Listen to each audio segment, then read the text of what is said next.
Number one, be early. Now, right now, I know I'm certainly doing most of my appointments via Zoom, so it's a little bit easier to be on time. But even if you're driving all the way across LA, you still should move heaven and earth to be on time. Your one of the key things you're doing in a listing appointment is trying to earn this seller's trust. And if you show up 20 minutes late, that's not going to help your cause. Do a little research on the industry, the business, and the owner. In your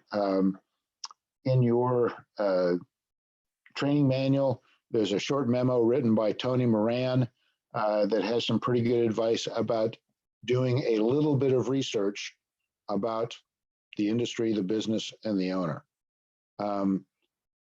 I would be careful. You shouldn't spend 3 days researching a business that you haven't even met with yet. Okay. But I think a little bit, 15 to 20 minutes of research up front probably is time well spent. You could also get a copy of the industry report from First Research through M&A Source. And I think that we had some training that talked about how to go about doing that. And that might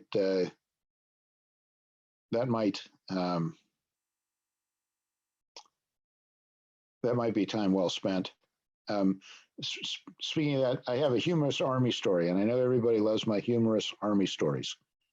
I was once at Fort Leavenworth for a little while, and a friend of mine, a guy by the name of Doug McCollum, who in my opinion was the very best company commander I had the opportunity to know. He was going through the Army's Command and General Staff College. And one Sunday evening, I was having dinner with he and his family, and he showed me the stack of reading that he was supposed to have done for class the next day. And I said, "Wow, Doug, that's a lot of reading." And he said, "Yeah, especially if you do it." And that's kind of the same thing with the industry report. The value may be in the presence of the report as opposed to having read all of it through. Have a presentation package. We kind of previewed that in the training itself. I am working on getting that to you guys. I don't have it to you yet, but we're working on getting that. And I really liked whoever it was his comment about, let's just make this a PowerPoint presentation. You should have a leave behind ready. And we've suggested some of the materials that would appropriately go in a leave behind. And we have a business team has folders available for leave behind use, which you can obtain just by emailing your team leader saying that you want some. Choose the location and time wisely. The best location for a representation appointment is a business team office. Down here in Southern California, that's kind of hard to arrange, but we can arrange a conference room space in any Regus location here in Southern California. So that is an option. The critical requirement for a good representation appointment is no interruptions. The seller has to be able to concentrate on what you're saying. You should also do your best to have all decision makers present. Now, in your training manual, in pages 95 through 98, we have a list of all of the features and benefits of,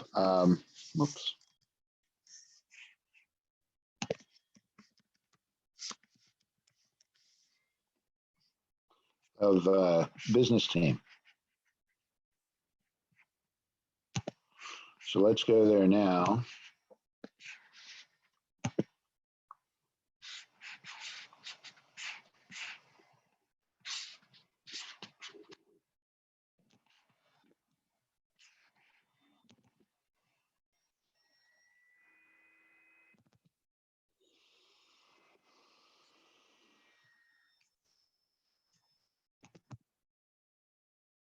Maybe we'll go there now.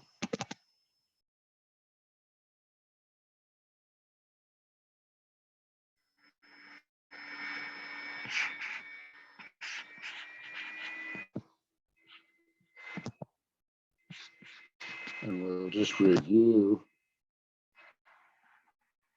the features and benefits.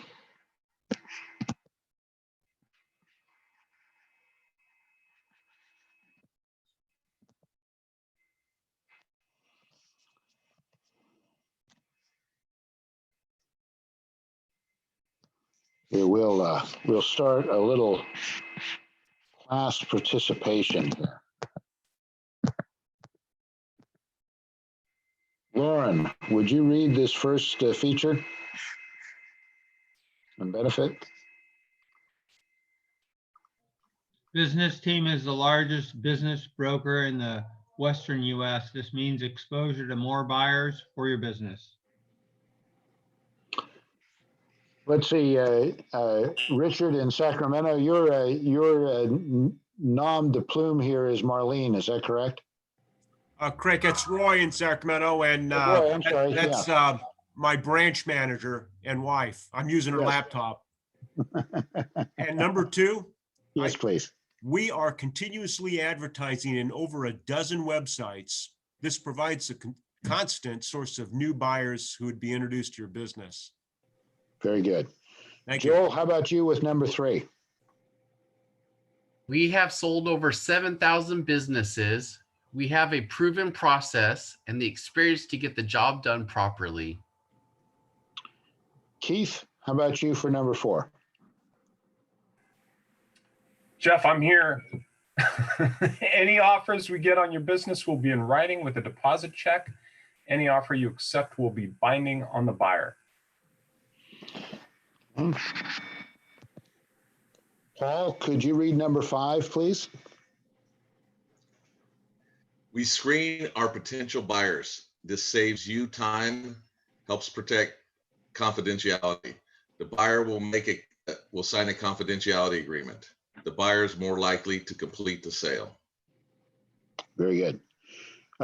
Kimberly, could you read number 6, please?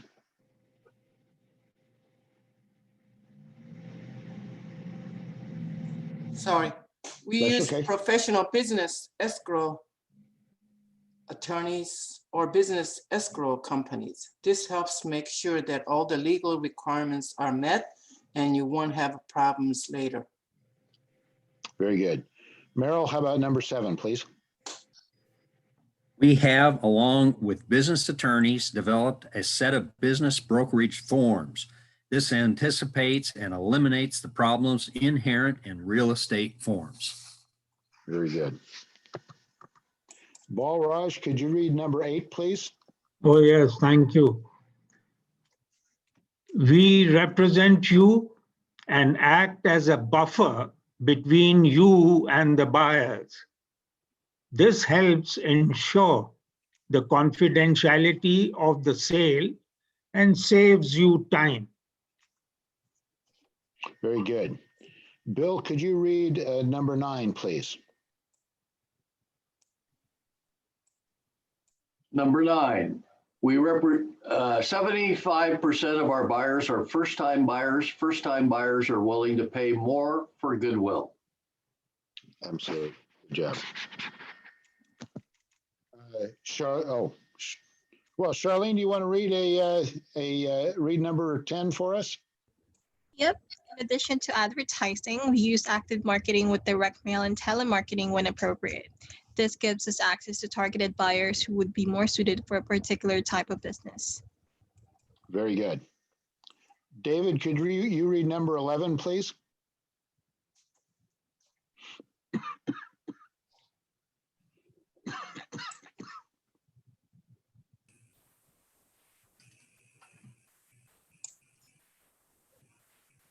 David. Salika, how about you? Could you please read number 11? We are involved with the transactions through COE. We resolve problems and keep the process going until your business is sold. Very good. And COE means close of escrow. Let's see. Thank Edward? you. Oh, you bet. Thank you. You did a good job. Edward, could you please read number 12?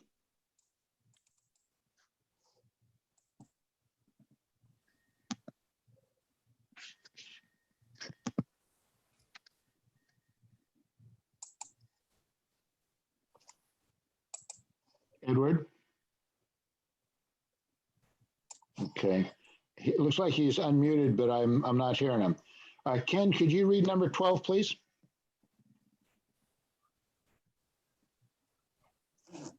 Yes, I can. We only sell businesses, no residential or commercial. This means every buyer we talk with is looking for a business and is a potential buyer for your business. Raphael, could you do number 13, please?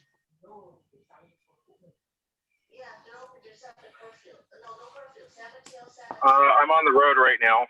Oh, okay. And driving. How about if I fill in for you?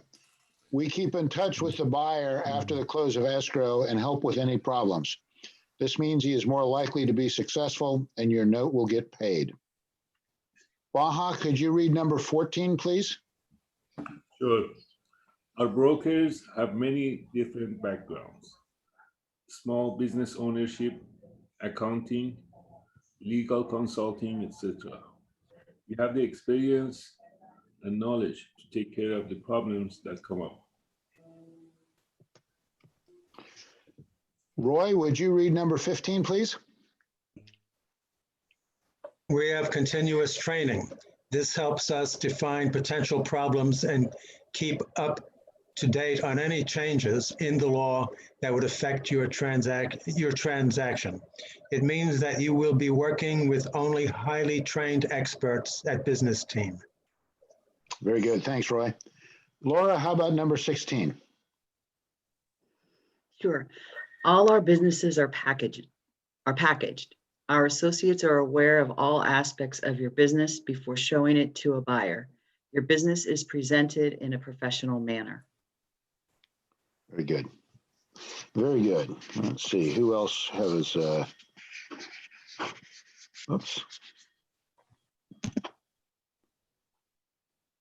Let's see, Wen, could you please read number 17? We value all our businesses on cash flow and with comparable sales. This ensures you that your business is priced within the market and helps you to get the best price. Thank you very much. Fred King, could you read number 18, please? Yes, sir. We cooperate with the California Association of Business Brokers, CABB, and the International Business Broker Association, IBBA. This means that hundreds of selected brokers across the nation could have access to your business. Your business will get the most exposure and have the higher chance of selling. Thank you very much. Dawn, would you mind reading number 19? Our constant advertising creates a synergistic effect with buyers. This means that your business will be exposed to buyers who might at first not have considered your kind of business, but may be interested.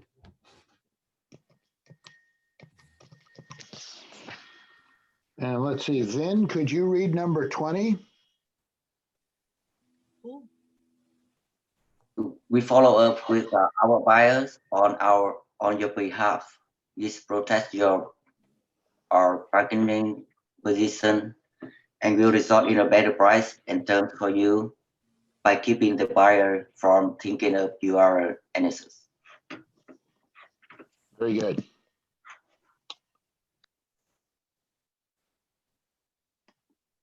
Sybil, could you read number 21? We conduct the negotiating for you. This ensures impersonal conflicts and emotional issues don't interfere with negotiations. Exactly. John, could you read number 22? Although I'm moderately illiterate, I'll endeavor to do so. That's so funny, John. Our website, www.business-team.com, and about a dozen other businesses for sales sites provide 1,000th of email and phone responses per month. I think I would draft that. Yes. That's what I would call. When was the last time this list was updated?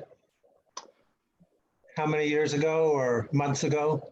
Well, this says revised 10/22/20, but I don't think that's the case. I think that particularly the thousands of email and phone responses per month, that is older. That is definitely older. Jeff, about telemarketing. Yes. In addition to the agent doing telemarketing, is it possible to entrust some telemarketing to the people we have employed? You mean the Team Magic telemarketing team? Yeah. Yes, you certainly can. And if you are interested in that, speak with your team leader, also to Marianne Glogy at the San Jose office. You can probably arrange to get 2 hours a week of telemarketing through the telemarketing team. You will need to pay them $15 per hour. In an hour's time, they will make approximately 25 telemarketing calls on your behalf to the criteria that you give them. And generally, someplace between 50 to 100 calls, you will get a referral. I seem to get referrals just about every time they call for me. So they're very good at it. Jeff, say that last sentence again. The telemarketing team currently does about 2 hours a week of calling for me, and I seem to get at least one lead from them each week. Well, that's great. So one out of $30. Thousands of? Yes, 1 out of $30. Which telemarketer are you using? Both? Either? I believe it is primarily Julie, but it's the other lady's name is escaping me right now, but I've heard very good things about her as well. Is it Monisha? Is that her Monisha. name? Monisha. Yeah. I've heard very good things about her as well. She has got me a few leads. Hey, hey, Jeff, this is Roy in Sacramento. And I know Richard's online here, but you know, I used to teach college at Cal State, and I taught a salesmanship course, and I'm an ex-high-tech guy, right? So I've taken PSS3 and all the other things. Why is it that we always eliminate advantages from theirs? It's always been features, advantages, and benefits, and rephrasing some of these. If you're auditing this stuff, I'm not sure it's even important for you, but why is it we don't include advantages? Is this like spin selling or one of the other selling methods? This list was actually originally developed by Greg Carpenter, probably about 1990 or so. Okay. And it has been updated several times since then. And it's not a big deal. It's just that, you know, if we're looking at details and perfecting it, features, advantages, and benefits are kind of like the PSS3 professional training, selling skills. And I don't know. So I thought I'd just throw that in there. If you guys are looking at it, I know Richard's online here. Anyway, just a comment, but it's great stuff. I've seen it before. Yep. Okay, good. It works. Jeff, I have a question. Yes, ma'am. Oh, are you done with the 23? I'm sorry. We're done with 23, and good comment, Roy.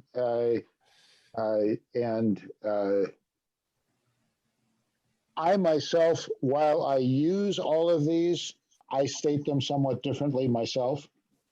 But I think that if we think of these as possibly restated, but as basically the tools we use to persuade people that we can get the job done for them, I think they are good. They're good to use. They really on the exam, you will be called to list, I think, 5 of them. It's either 3 or 5. But I think that all of these ought to be top of mind, almost instinctive reactions that you can pull up when, or responses, I should say, when you need them. So, okay, yes, Kimberly. Going back to Then how number do 1 you- on these features and benefits, and it's and many other places I've seen always like the largest business brokerage in the Western United States, except one place I came across the line that says largest business brokerage company in the United States. So then I didn't see that one, which is true. Well, I don't know that we are the largest in the United States. Our basis for saying that is that we are certainly the largest firm in California that is all under one ownership. Sunbelt is a franchise. They probably have more associates nationwide than we do. But really, they're a franchise. They are, they're owned by whoever owns that particular office. So we are generally larger than them in terms of our system of offices and shared methodology and all that sort of thing. I am fairly confident in saying that we are the largest, or at least one of the largest business brokerages in the Western United States. I just don't know enough about, what Florida and some of those places have in terms of. It's on this trifold brochure I got, and it's in the back. The front says a business is likely to sell for market value and blah blah blah by Eon. Right. And then the back side, it says it's the largest. And I think what they mean is largest brokerage company in the United States, specializing in companies with the revenues up to 100 million. I'm just trying to understand. For marketing purpose, especially if you do target companies that are a specific industry, then you got to go outside California too. Then this will make a huge impact. Just question. But then I think this was printed several years ago, perhaps, because the inside says 75 full-time associates. And I know now we keep adding more associates. So at the time that this was printed, I wonder what the basis for this claim, and if it's correct, is it okay? And I know you talk about the franchise and non-franchises. Kimberly, this is Richard. I can help you with a little light here. We did a survey under Link 2 years ago, and everybody claims to be the largest somehow. As Jeff mentioned, a lot of our industry is franchise driven. Transworld, Sunbelt, Murphy, groups like that.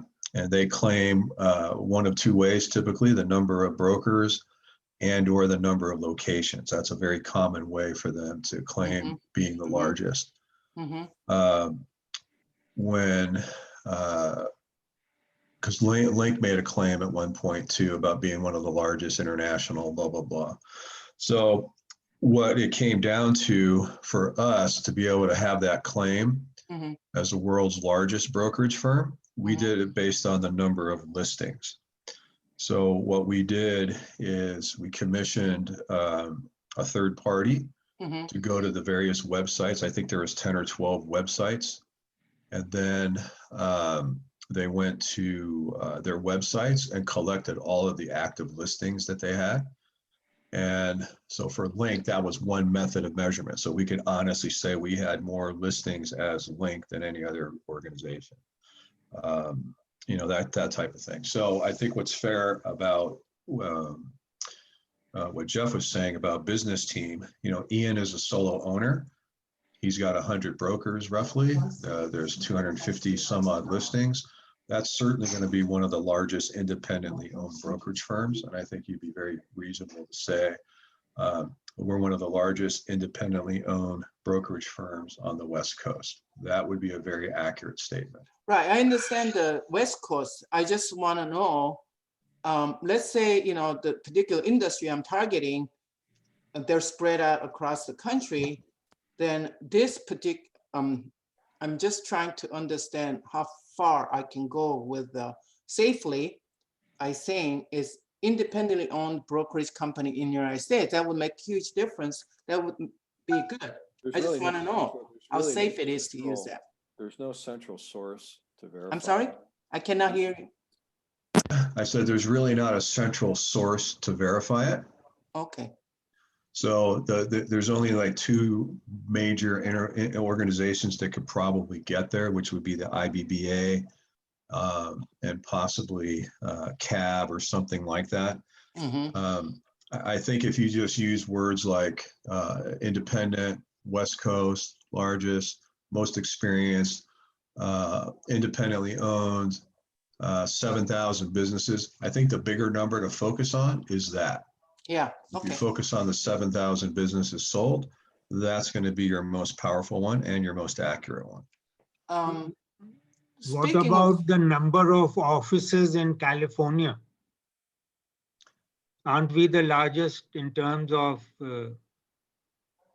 I would say that Sunbelt probably has more offices in California, but we have a fair number of offices, and they are generally larger than most Sunbelt offices are. But I think that and Richard, you probably know this, there is a phrase in marketing or advertising in general, where it's kind of understood that perhaps what the advertiser is saying is not strictly true. Well, like if I say that Jeff's beer is the best tasting beer in the world, that's not a true statement. It might be my opinion, but there's no way to verify that that's true or not. But it's still okay to say that. And I think our claim to be the largest business brokerage in the Western United States, which is how I have heard it expressed most often, is pretty much in the ballpark as a true statement. Okay, I'm sorry, I don't mean to take too much time about this issue. I think, just to wrap this up, we did some training a while back, and there's two suffixes that are pretty common in advertising: ER and EST, right? So an example would be bigger or biggest. I think if you limit your comments to the ER side of things, when it comes to describing the size of business team, that'll be good. So an example would be, we are one of the larger, if not the largest, independently owned brokerage firms certainly on the West Coast, possibly the entire country. We're one of the bigger business brokerage firms in the state of California. So when you're not sure, I would lean towards ER, bigger, larger. And if you're positive, then you go to biggest, that kind of thing. Make sense? Makes good sense. Okay. Any other questions or comments pertaining to the features and benefits? Yeah. Yes, I wanted it's to. a link. Oh, it's a web link. We can use just the client, can just click and go to see the feature and benefits. I don't know that we have that set up anywhere like that. These are more internal.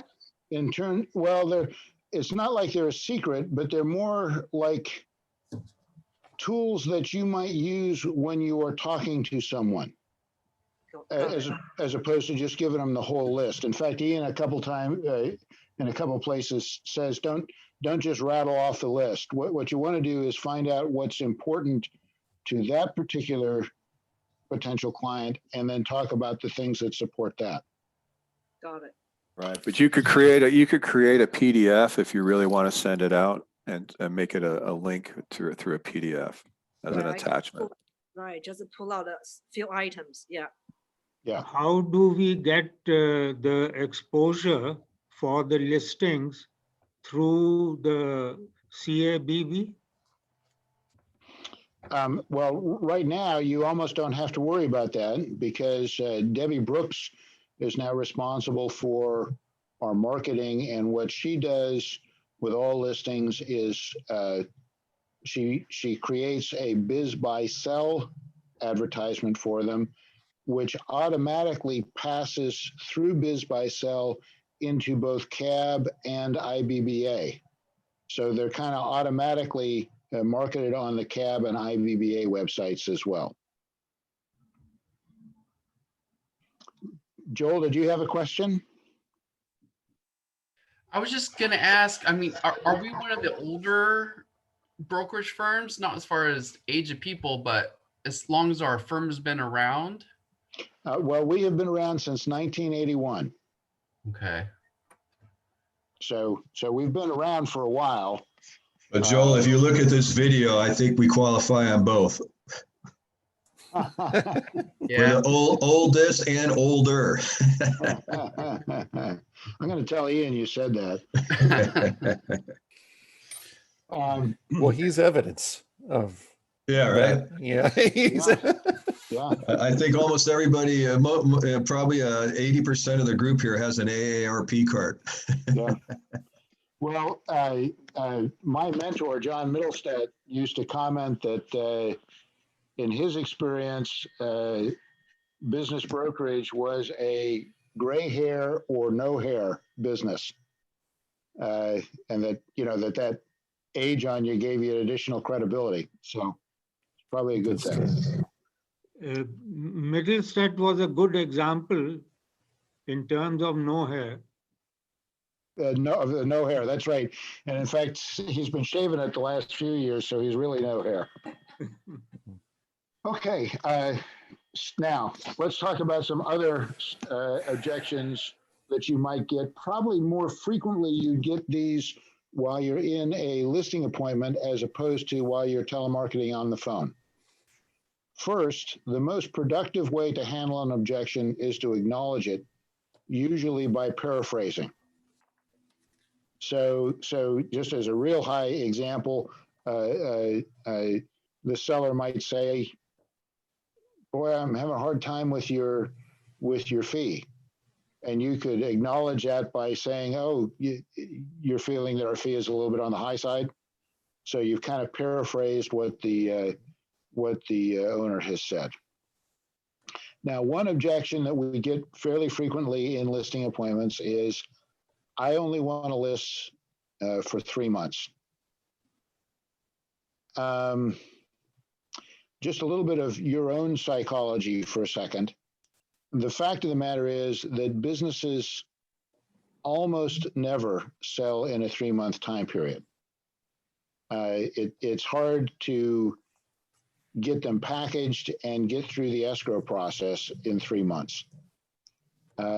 Business teams' experience is that it takes something like 8.5 months typically to get a business sold. Richard, what was Link doing back when? He may have stepped aside. I think that they even managed to cut that down a little bit, but it was still, I think, more than 6 months. Okay. What about a cash buyer? How long would that generally take? Well, that could reduce the escrow period. Because one of the lengthiest things, unless there is an ABC license transfer, probably the lengthiest thing is going to be getting the bank financing. Right. And if they're paying all cash, that eliminates that. On the other hand, it takes longer to find an all cash buyer if there is one. Right. So it's the simple fact is that as I think it says here, well, if we look down at the bottom bullet on I only want to list for 3 months. The overwhelming reason to list a business for 12 months is because a business is far more likely to sell in the second 6 months than the first. And that is a very true statement. Okay. So our policy is it is a 12-month listing. Now, one thing to consider is that I like the first one. I agree that 12 months is long compared to real estate listings, residential real estate listings. But home sales are far less complicated. The demand is greater and the sales cycle is much shorter.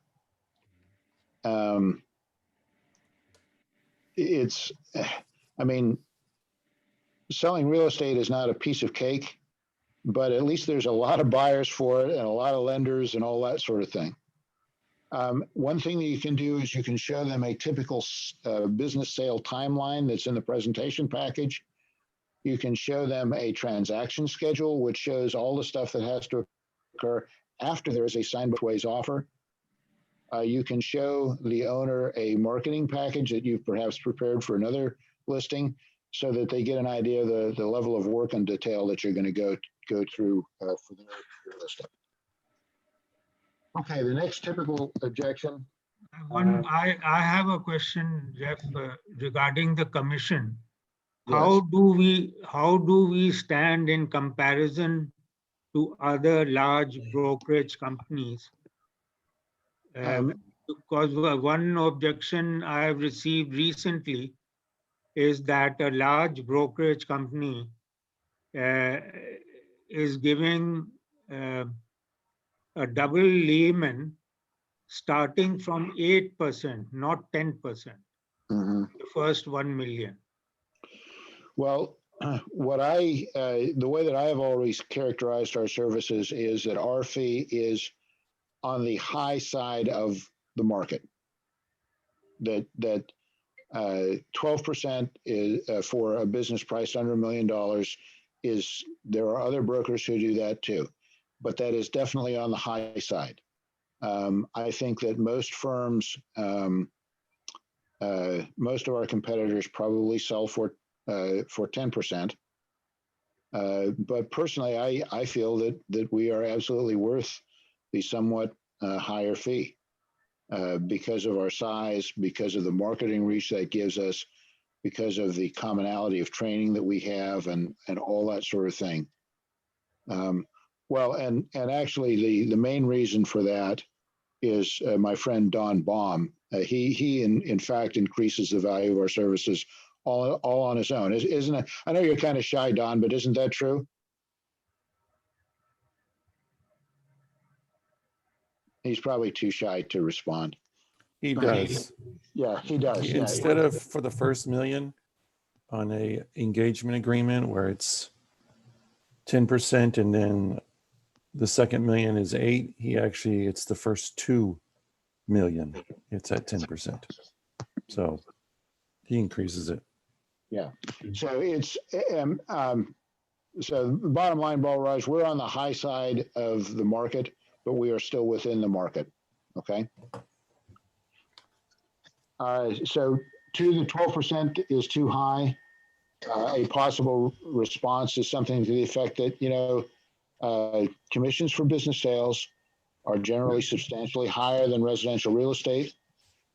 Business brokerage is a more complex profession, requiring a greater knowledge of business law, and finance. And it frequently takes several years for an agent to acquire this knowledge and experience. Again, you can show online a transaction schedule, a marketing package. If you want to use kind of a fear factor technique, you could point out that, selling a business can be a risky endeavor for a seller. Probably not the best idea to go for the lowest price person when you're doing this.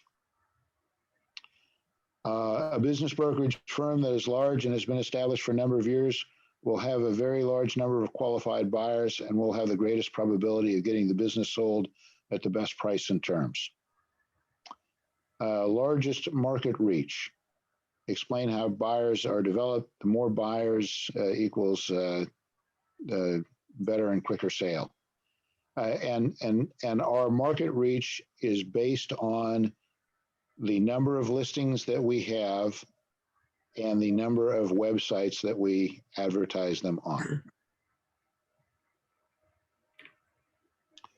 Okay, the representation agreement itself. Do you guys need a break for a few minutes? Do you want to take a 10-minute break? That was Yes. right on time, Jeff, right on time.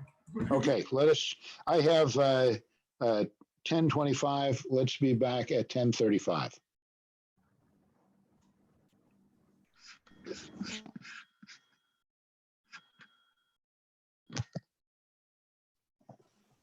Charlene, are you there? Yes.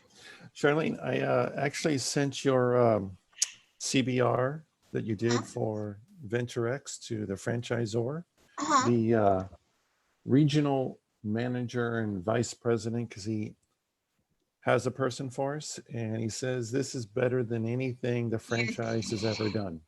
You're kidding. That's so awesome. I'm so happy. That's great. That's great. Yeah, it is. I mean, he was kind of blown away by it, and the seller was too. So, job well done. I'm glad. I really hope you sold that listing soon. It would be, well, I hope so. We are asking a lot for its performance. So, yeah, but I mean it's a pretty good concept, and yeah, so there's a chance. there is a chance. It truly is. So I just wanted to let you know that. I appreciate that. Like, No problem. Thanks. Talk to you later.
Good, when do you guys get that?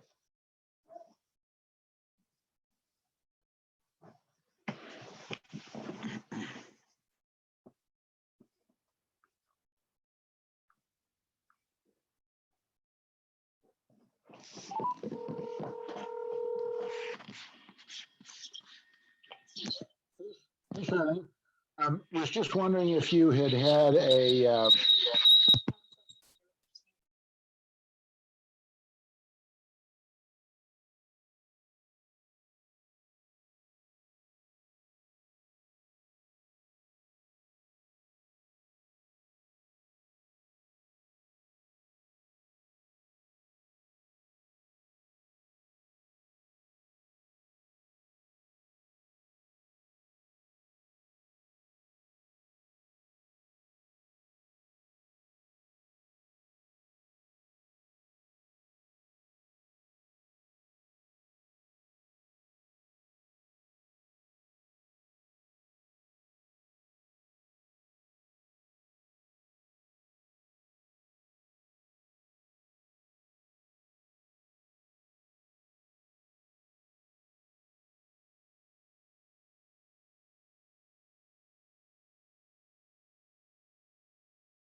Okay, folks, let's get ready to get going again.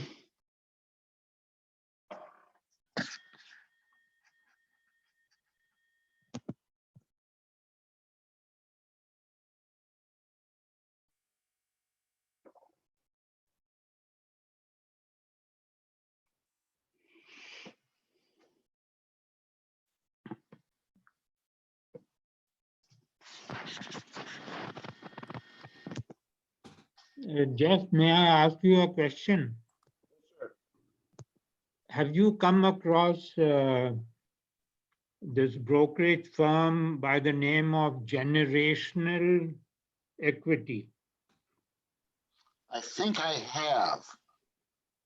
I remember, I kind of remember the name, but I don't remember much beyond that.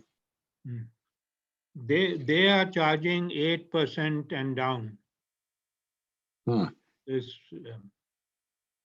and they have offices all over the US, it seems. Actually, it's Fred here, and I can speak to a little bit to that. So they are lower middle market and above, and so they're a little bit, don't play in the same space as Business Team in that respect.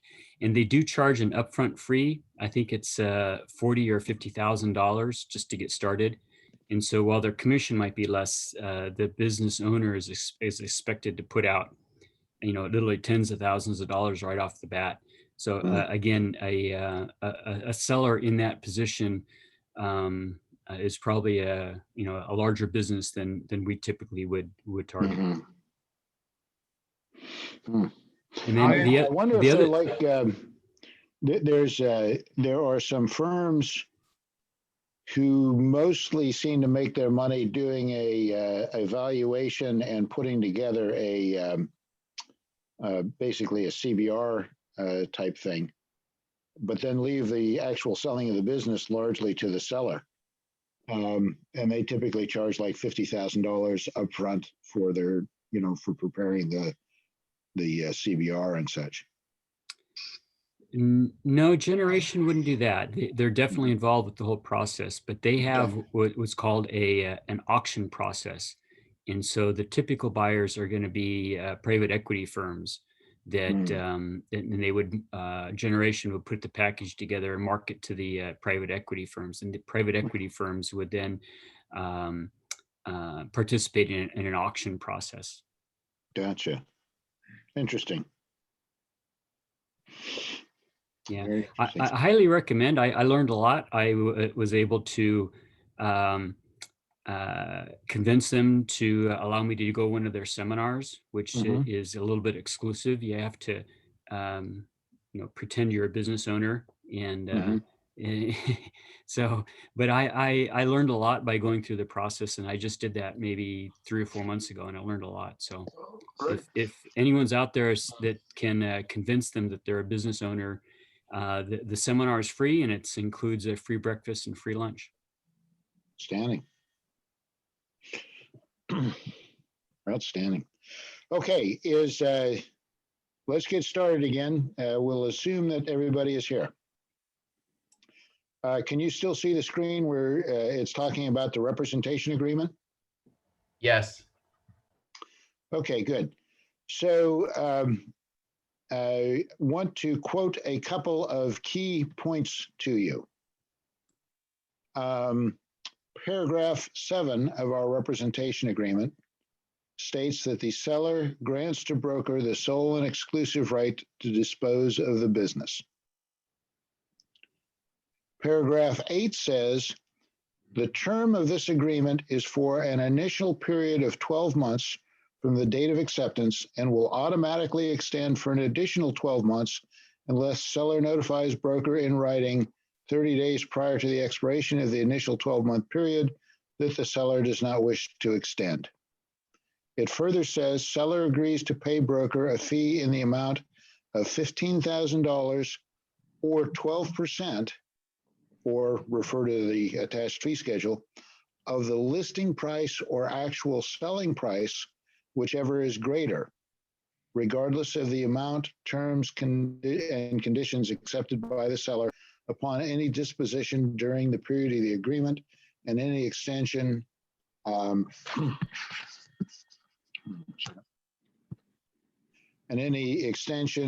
or if broker or seller cooperating broker or any other person procures a buyer who offers to purchase the business upon the terms set forth above or any other terms agreed to by the seller. Paragraph 9 says, As used in this agreement, disposition of the business includes the sale, merger, trade, exchange, or transfer of all or any part of or interest in the business. This definition includes, without limitation, the retention by the seller as an employee or consultant, any person or entity referred to the business by broker. The election by seller, if business is a corporation, to transfer or sell some or all of the stock. Disposition also includes the sale of all or any part or interest in the seller's real property associated with the business. If the sale is an ownership interest, e.g. corporate stock, partnership shares, or LLC member interest, seller means owner of that interest. Paragraph. Jeff, there's something I like to add here. Yes. You know, John Mittelstadt and I went through the experience of, I found the buyer, that was BAE, for that firefighting equipment company. Yes. And we lost out because instead of buying the company, BAE went over our head to have arrangement as an extension of their arm by giving them contracts. So how would that have been covered by our representation agreement? I guess I'm not sure what happened. Say that again. What happened was that our seller became a subcontractor for BAE. Instead of selling the business, they were promised and given a lot of contracts by this company.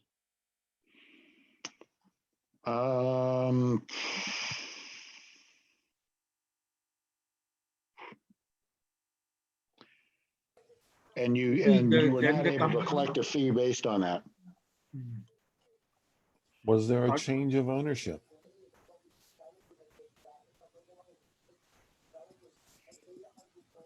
It sounds like they just found a new subcontractor. Yeah, And they more business. became a subcontractor. But that's not a change of ownership, so it's not sold. Let's stay on point. Okay, the paragraph 10, seller grants broker a security interest in the business for the amount of the fee. To the extent of the fee, seller irrevocably, I'm not saying that right, doesn't sound right, assigns to broker any sales proceeds and makes the broker a party to any escrow. Irrevocably. Irrevocably, there you go, thank you. I was just doing that to see if you'd chime in on that, because I figured that you know how to pronounce that. Hey, Jeff, back to paragraph 9. Yes, sir. Any part of the interest in the seller's real property.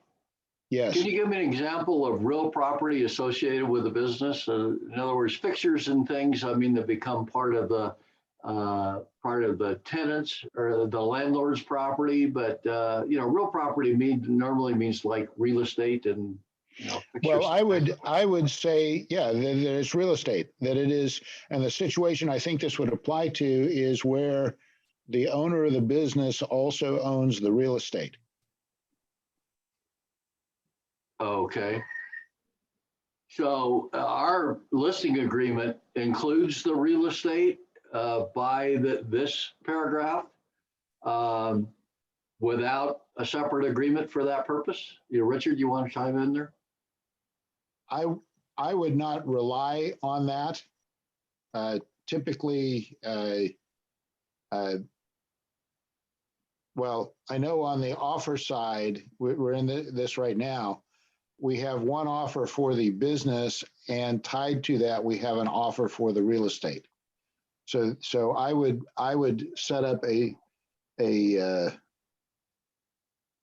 would at least put language in an addendum and probably might well have a completely separate listing agreement for the real estate.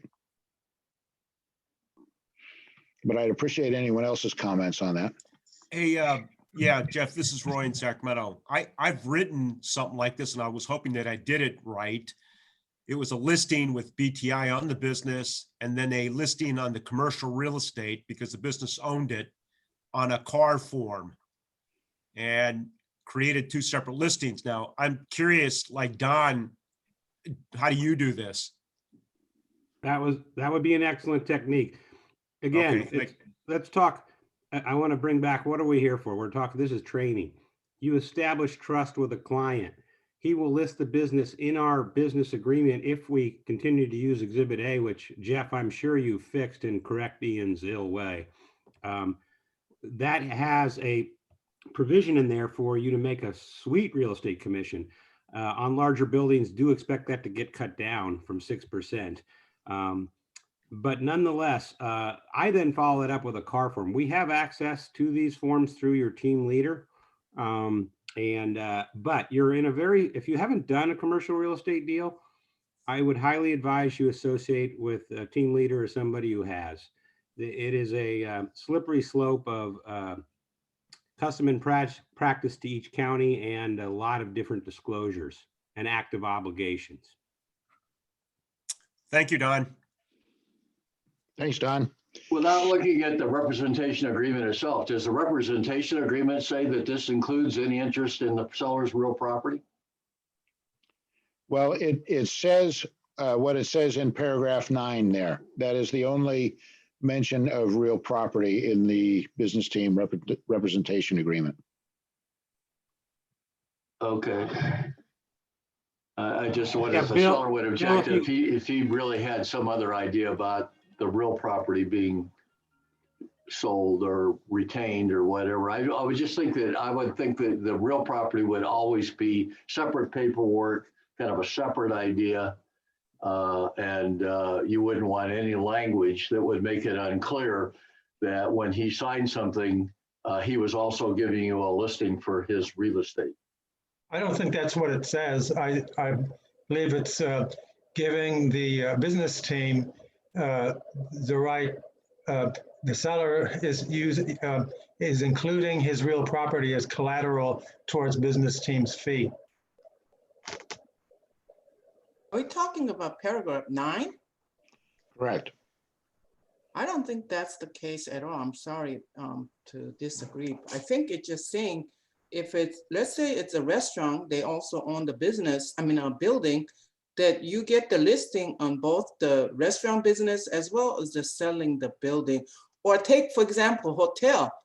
It's an integral part of a hotel to have a building. So you sell their, going concern as a hotel. And the building itself is, you can't sell the hotel without the building. So, I mean, I think if you look at it as a restaurant can lease a building, and so you just sell the restaurant. But if it's a hotel, it is going concern as a hotel, and you got to sell that building. So it's a one big deal with both the building and the business. That's how I interpret this one. Well, the way that I interpret paragraph 9 there, disposition also includes the sale of all or any part or interest in the seller's real property associated with the business. That's associated with the business. Yeah, the way that I interpret that is business owner owns both the business and the real estate, probably through separate entities. We are engaged to sell the business. We introduce a buyer who, for some reason, the seller ends up selling the real property to the buyer, but not the business. This would protect us that we would still get paid for having had a significant role in the sale of that property. That's how I interpret that particular clause. Again, I'm not an attorney. Don is and could probably explain that better. But I think the key thing is that when you are taking a listing that includes property, you definitely need, I think, supplemental to this, you need to include specific language that the seller is also engaging you to sell the real property. And then as quickly as possible, as Don said, get it on a car form or something like that, so that there's absolutely no doubt that he is engaging you to sell the real property as well. So, but look at the case where the seller is not listed, and I'm involved with a situation right now with Ian, where the seller is only listing his business, not the real property. But let's say the buyer comes along and reaches a deal with the seller to buy the business and the real property, and then they shift more of the business value into the property, and we don't get paid. Right. And that probably too is part of this. We're trying to reduce the number of things the seller and buyer can do to try to cut out our fee or reduce our fee.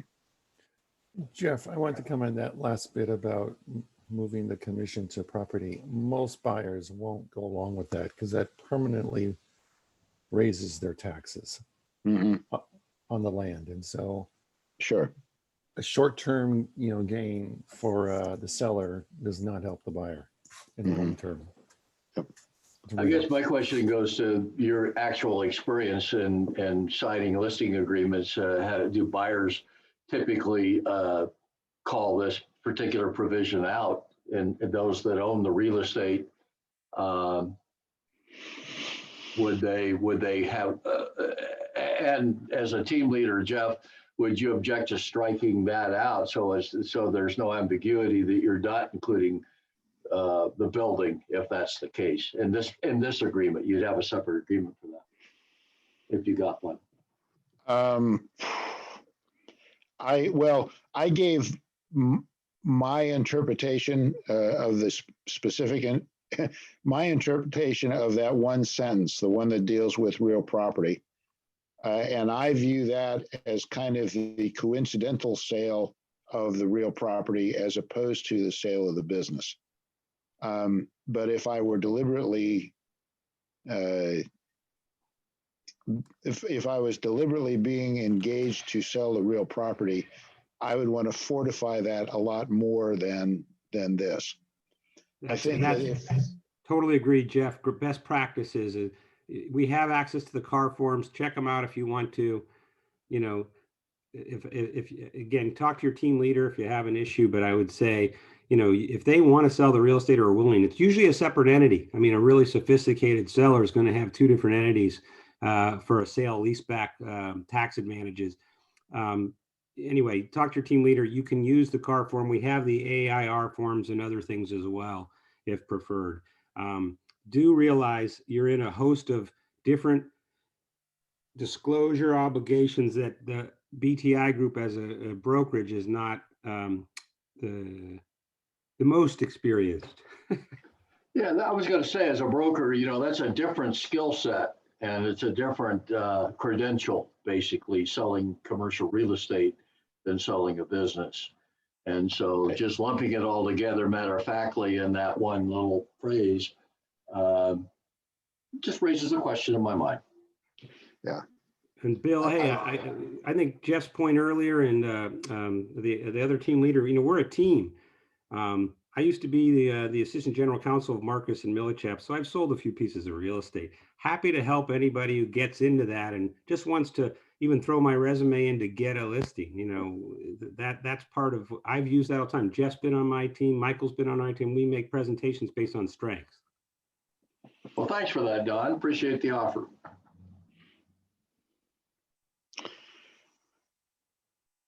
If like me, you're relatively inexperienced in real estate, it's helpful to have Dawn on the seller side and Kathleen on the buyer side, both of whom are very experienced in real estate transactions. So that way I can smile and act like I have some idea what's going on. Okay, paragraph 11. Broker shall be immediately entitled to a fee per paragraph 8 above and the attached fee schedule if business is a franchise and franchisor exercises its right of first refusal during the term of this agreement or during the 24-month period following its termination.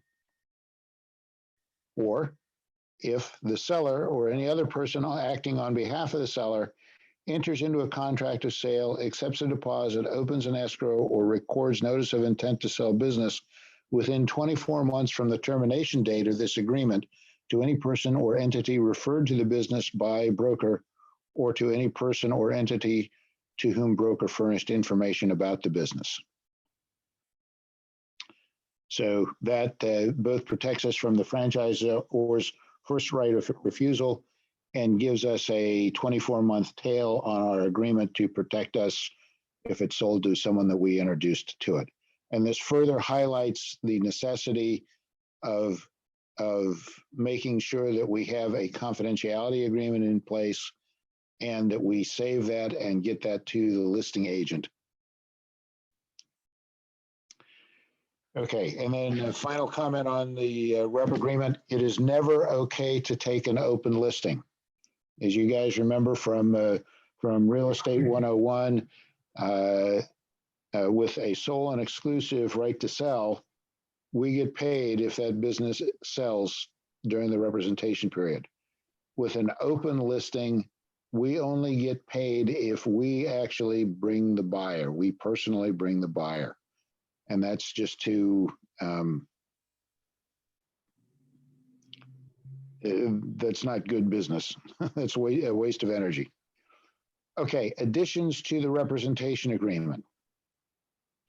Remember, we had the objection, hey, I'm already talking to a buyer. And we said, no problem, we can exclude that person. Here is how you do it. Okay, first, know that the most important part of an exclusion is a time limit. The time limit should be no longer than 30 days. The exact wording of the exclusion would be if buyer's name buys the business by 30 days from now, no commission will be due business team. Is that something? How does this come into play, Jeff? I'm sorry. How does it come into play? Can you use an example so I can comprehend? Sure. Well, it is relatively common when we are talking to a business owner, and this often comes up initially when we are just trying to set the listing appointment. The seller will say, you know, I've been talking with my cousin Earl about buying my business, and he seems pretty interested in doing that. And what we would say on the phone when we're trying to set the appointment is, no problem. We can exclude Earl, but still go ahead and list the business, and Earl might even be prompted to move forward now that he knows that we're going to get this business sold one way or another. So we would write in that if Earl buys the business by 30 days from today, no commission will be due business team. My experience, though, is that Earl never, ever comes forward. Never comes forward. So what this does is it allows you to overcome what is really almost an imaginary concern on the part of the seller and get the listing and get forward selling it. Have any of you had experiences where Earl has come forward and made an offer and bought the business? It seems to me a lot, in my distant memory, foggy memory, that Earl got off the fence after business team had an offer on the table from another buyer. By which time it was the exclusion was over with. Yes, you want to make sure about that. Can I ask a follow-up on that then? So sure. I just want to make, so far, I understood it correctly.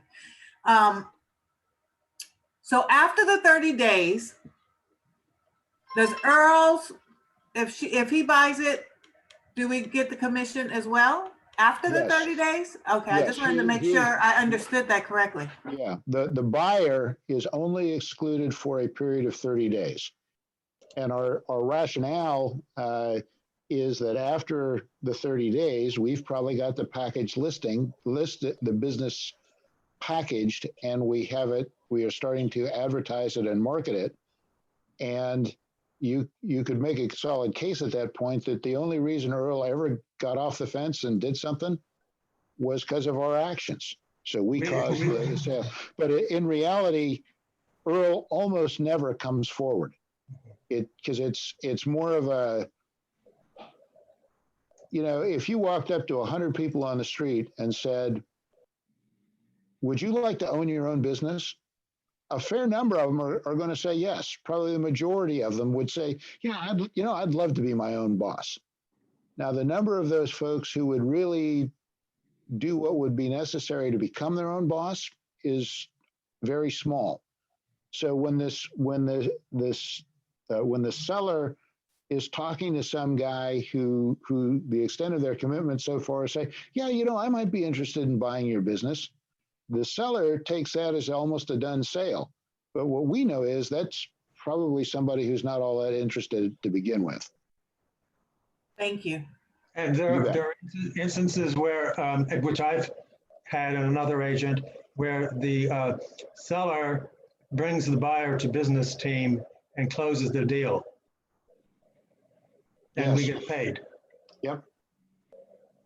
And that's actually a smart way to do it, because we absolutely, one of the things we do very well is help keep the buyer and seller out of trouble that if left to their own devices, they will create. In Earl's case, this language is he has to close in 30 days. Is that right? Well, I have actually, while I have written this in on a number of listings, this has never actually came to the test, if you will. Earl has never actually come forward. But the way I would probably play this is that although I would write it up as it is written here, I would treat it that if Earl makes a valid offer by that date, and then that offer is accepted and ultimately concludes, I would still honor this. Okay, great. Thank you. Thank you for that follow-up question as well. Thank you. And so if this appears on the exam, what do you want to say? What do you want to say as a proper answer? Well, there might be a question that asks for the exact wording of the exclusion. So you have the exact wording there. There might also be a question that asks, what is the most important part of an exclusion? So is the test open book?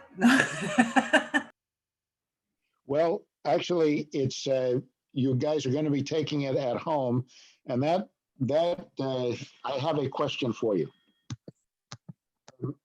Right now, we have the test. It probably has about 60 questions in it. I have done my best to clean it up because, as you know, some of the questions that you saw in the quiz were kind of goofy. I think I've got it in a much better state. One way that this exam could be taken is that we could basically send you the test as a PDF document. You print it out, fill it in, scan it, or I guess take a cell phone photo of it and send it back to us. I'd prefer that it be scanned, but you could probably do the photo thing too. And we could grade it. Or we could try to use something more like what the quizzes were like, where you're basically filling it out online. What are your thoughts? What are your preferences? PDF. PDF. Okay. I could take my time and look over it and submit it back to you. Anybody have a real hard time with a PDF? How many questions you have? No, that means you're just sending it to us and then we're writing it up and it's scanning it and sending it right back to you, right? I would want to give you a little bit of time to work with it. But I do want to get it back. Well, what do you think would be a reasonable time limit to take the test? Normally, we allow a couple of hours, but in reality, it takes most people less than an hour to complete. How many That's pages fair. Then that's fair, Jeff. How many questions? or pages? Yeah. I believe there are about 50. We've done some renumbering, so I've lost There's track. six. I think I'm sorry. There's 6 pages, Jeff. There's 6 pages and there's 57 questions. 57 questions. Okay. Used to be 100, no? Can we take the test more than once? For the purposes of this particular session of this class, you can only take it once. And we have to do 90% and above, correct? You have to do 90% and above. Now, Everybody understands. I will point out that the document that we are reviewing, that you all have a copy of, probably has almost all of the answers to the test questions in it. That's why I asked with an open book. Yeah. Well, Oh, can I have the first the sheets you went through in the morning? Those items. I don't have it in the. this document should have been emailed to you earlier today. Yeah, it was this. I received mine. You The will test give is us, today? you will give us the option to fill it online? Well, that's what I'm asking. The easiest thing for us would be to put the exam in a PDF format and email it to you. Have you print it out, take the test, scan it, and email it back to us. That's what we would like to do. Is that okay with you guys? Yep, It that sounds like sounds a- good. Sounds Okay. perfect. Okay. So And we're all high academic achievers, so this ought to be a no big deal, right? well, Yeah, I don't right. know. There are a couple guys from the Air Force here, so I'm making all bets are off at that point. I may not have Okay. given service, but I'm related to some service.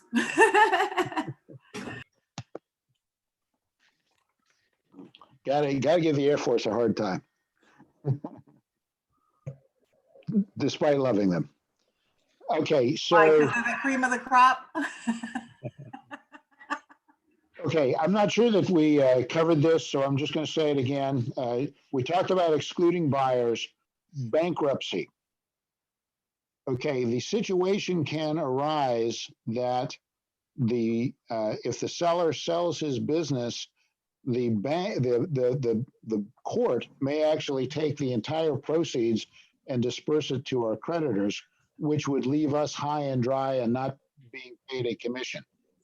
So if you have if you are going to list a business that is in bankruptcy, you should add the language that is shown there. It's also in your training manual, and then cause the seller to follow through. What the language says is all offers and broker's commission are subject to the court's approval. Seller to petition court for approval of this agreement within 10 days. Broker's compensation to be paid outside of escrow. And unless you get that approved, don't start working on the listing. And we put that on the addendum? You could put that on an addendum, yes. Okay. Okay, you recall the disclosure regarding real estate agency relationship. Do not, I'm sorry. You should know that business team is almost always a dual agent. Almost always. We will work with non-business team agents, but almost always we are a dual agent. Okay, very important topic, educating the seller. If we don't tell them, sellers don't know what's supposed to happen first and what's supposed to happen after that, and so forth, and how they can be an effective team member in the effort to get their business sold. So we must educate them. Seller education begins at the very first meeting. You must maintain weekly contact with the seller. I bet that Charlene would say that a really good technique is to set a 15-minute appointment with each seller you have at the same time every week. And that way you're sure that you're going to talk to the seller at least once a week. When bad stuff happens with a listing, a contributing factor is always that it has been a while, longer than a week, since you last talked with your seller. Okay? Okay. Some key points you want to cover with the seller in the seller's education. Number one, don't talk to potential buyers unless we are present, we business team associates. It's all right to answer questions with the broker present. Never discuss price or terms. Part of our function is to negotiate for you. Let us earn our money. When a buyer does approach you directly, please refer them back to us. Okay? We really don't want buyer and seller talking to each other, at least not until after there is a signed offer and agreement to buy. And even then it's best if we are in between them. Okay. Financial reporting. We want to educate them that they need to provide us an updated profit and loss statement each month. Outside advisors, like their accountant, attorney, so forth. We want them to coordinate with those people immediately after having listed their business for sale with us. We should make sure we give them a copy of the offer and agreement form, for example, so that they can review that with their professional advisors. So if there are any issues with it, we can get that resolved rather than the circumstance where we finally, after months of effort, have an offer, we present it to the seller. He says, thanks. Now I'm going to go run it by my attorney. That is too late. That is way too late, and that's going to kill the deal. Okay. So make sure, do the best you can to get them to speak with their professional advisors immediately. If that happens, what I will, sorry to interrupt your stream here. That's okay. Okay, if that happens, what I'll do is have the seller write it into amendment or counteroffer that gives him X amount of days to make it subject to his attorney's review. That would work, and the CAB offer form, I'm pretty sure actually has that already in there. So that's good idea. And thank you for your comment. Similarly, offer response. We want to educate them that basically when they present an offer, they need to be thinking that they are either going to accept the offer or they're going to counter it on the spot.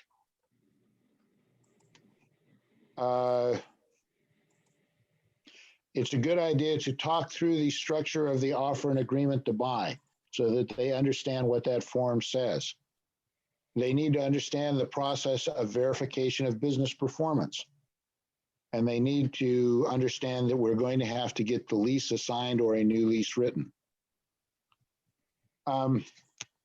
It's a fact of the matter that almost all listings are initially overpriced.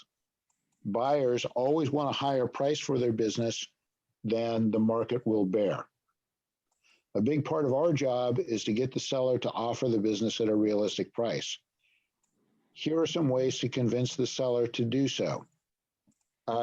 Demonstrate industry knowledge. Now, you don't have to be an expert in their industry, but if you follow the guidance in Tony Moran's little memo that's in your student manual, a few minutes a few minutes of research, and by few, I mean 15 minutes or so, can broaden and deepen your understanding of a particular industry and at least make it sound like you know what you're talking about. And actually probably go a long way combined with your other knowledge to make it so that you actually do know what you're talking about.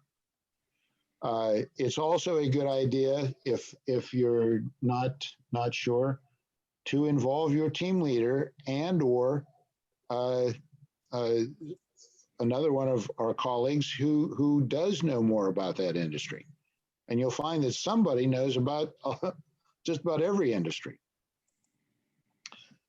You should always present comparable sales information from team comps, from biz comps, from deal stats, from peer comps, because that provides evidence as to why the seller might accept a realistic price.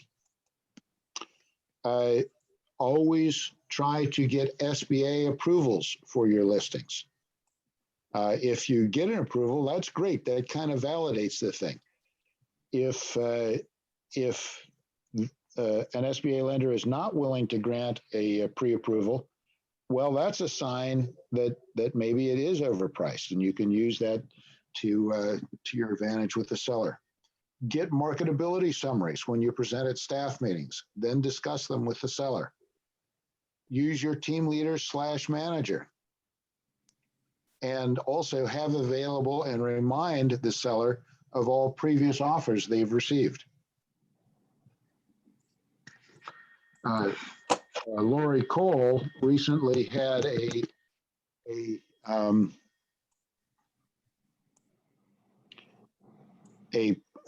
printing business that I think was listed for sale at like 600,000, and it was not.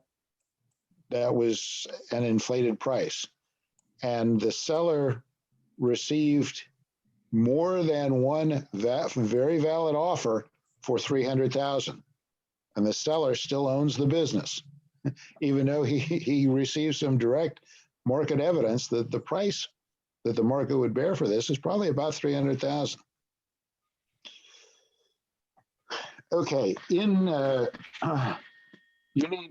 we'll go over the offer and agreement to buy a lot more during part 2 training, but some things that you should be familiar with. Paragraph 1F talks about the assumption of a note balance payable as part of the money you're putting together, the buyer is putting together to buy the business. This paragraph 1F allows the seller and buyer to agree that the buyer will assume an existing note balance owed by the seller as part of the purchase price. This assumption is part of the price. It does not increase the price. Rather, it reduces the amount of down payment or other financing needed by the buyer. That's a promissory note? That is there are 2 types of promissory notes that are mentioned in the offer and agreement to buy. One is a promissory note to an outside party, probably an equipment vendor. So for example, let's say that the business is a machine shop. They have bought a big machine that cost $100,000. They put a 30% down payment on it, and now they owe $70,000 still on that machine. Part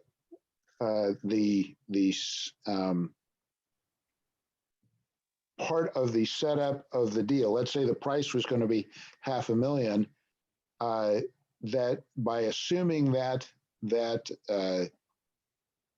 note on the piece of equipment, the buyer is now $70,000 towards coming up with the $500,000 for the sale price.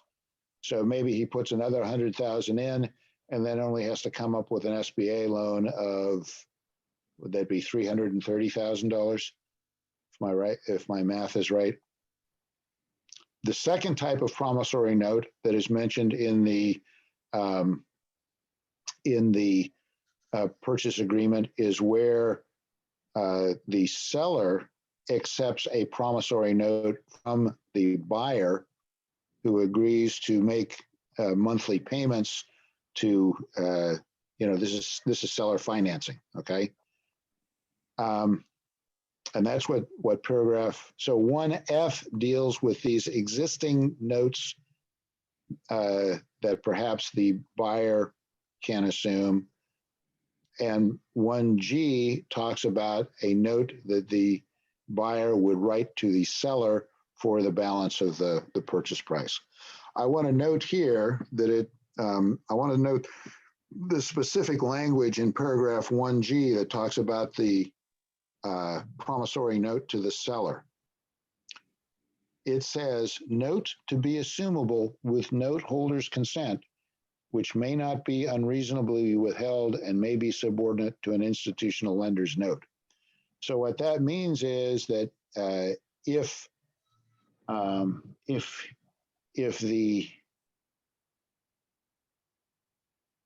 the seller at some point wants to sell that note to one of the firms that buys notes, he can do that. Oh, okay, I was understanding that differently. Okay. Yeah. Paragraph 3 deals with inventory, accounts receivable, accounts payable, and work in progress. And it says the total price shall include approximately whatever the value, the agreed upon value of the total, or whatever the value of the inventory, accounts receivable, accounts payable, and work in progress is. Then it says, if the total varies from this amount, then the purchase price shall be adjusted accordingly, and the note to the seller or down payment shall also be adjusted. So if the total of those 4 items, say, was initially thought to be $100,000, so the offer would probably say something like, we'll pay $500,000 for this business, which will include $100,000 of those items. If it turns out that it's only $50,000, then the total price will be $450,000 rather than the $500,000. Okay. Hey, Jeff. Yes, sir. I don't see cash mentioned, and currently involved in a deal that might the seller might be penalized because he in disclosing his first balance sheet showed X dollars in cash in his account, and now under a little due diligence it's been reduced, and the initial payment's going to be based on that balance sheet. So I don't know if you guys deal with the cash they have. Most often, cash is not included in the sale. The seller will simply drain his bank account, and it is up to the buyer to come up with working capital. You know what? I just thought of okay. So normally that is not included in the sale price. These other items, which are they are current assets, but they are less liquid than cash. The inventory, to turn it into cash, you have to sell it. Accounts receivable, you have to collect the receipts and so forth. Those items are not always included, but we try to include them every time we possibly can. But even if cash was included,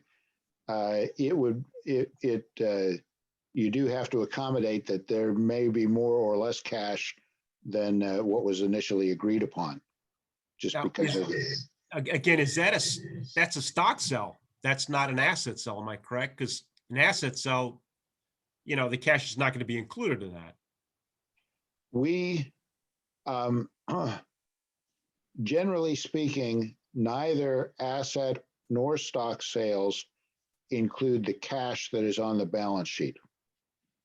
In an asset sale, we may or may not refer much to the balance sheet, but we do specify in paragraph 3 what the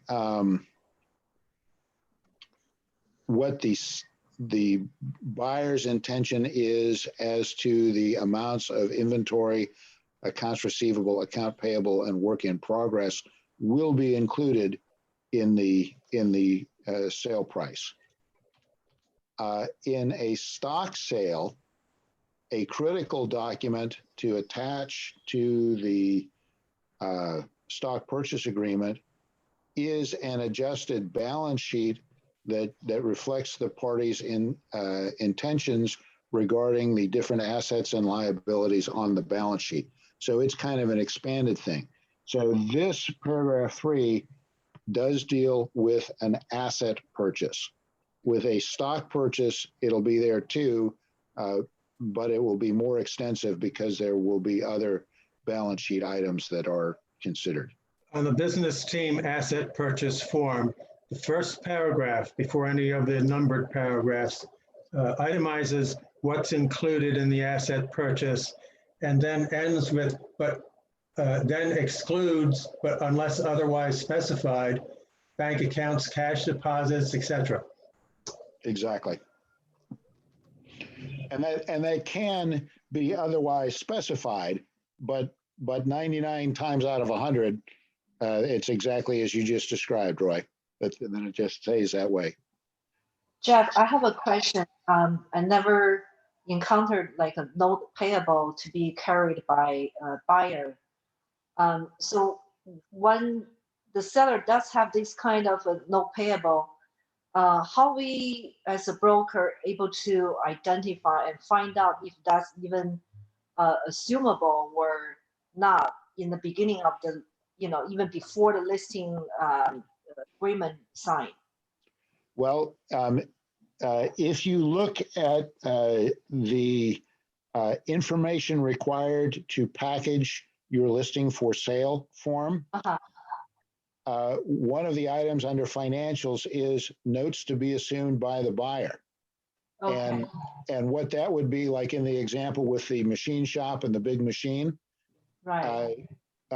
We would want a copy of that note, and then what we would do as part of our packaging effort would be to contact the leaseholder or the note holder and see if they are willing to let that note be assumed by the buyer.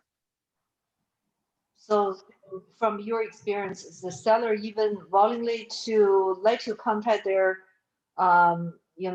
whoever lending these machines, talk to them as a broker? Is it seller even provide that kind of access? Right. Well, generally speaking, doing the note assumption, if you can, is to the advantage of a seller, okay? Because he's basically got two options.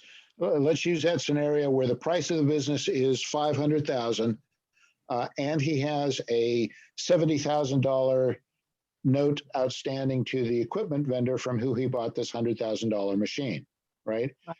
He either has to pay off that note out of the proceeds of the sale, which is going to, cost money from the proceeds, or he can have the buyer assume that note. So one way or another, he's out that money either way, right? But having the assumption available makes it easier to sell, simply because there are more people in the world who have $430,000 to invest in buying a business, as opposed to have $500,000 to invest in buying a business, right? So that's the pricing that help you price lower so that the buyer can assume later on. Right. Well, the price remains the same. Okay. The price would still be $500,000, but part of the buyer's payment towards that $500,000 price would be the $70,000 note that they're assuming. So that means the $70,000 is to be paid after closing.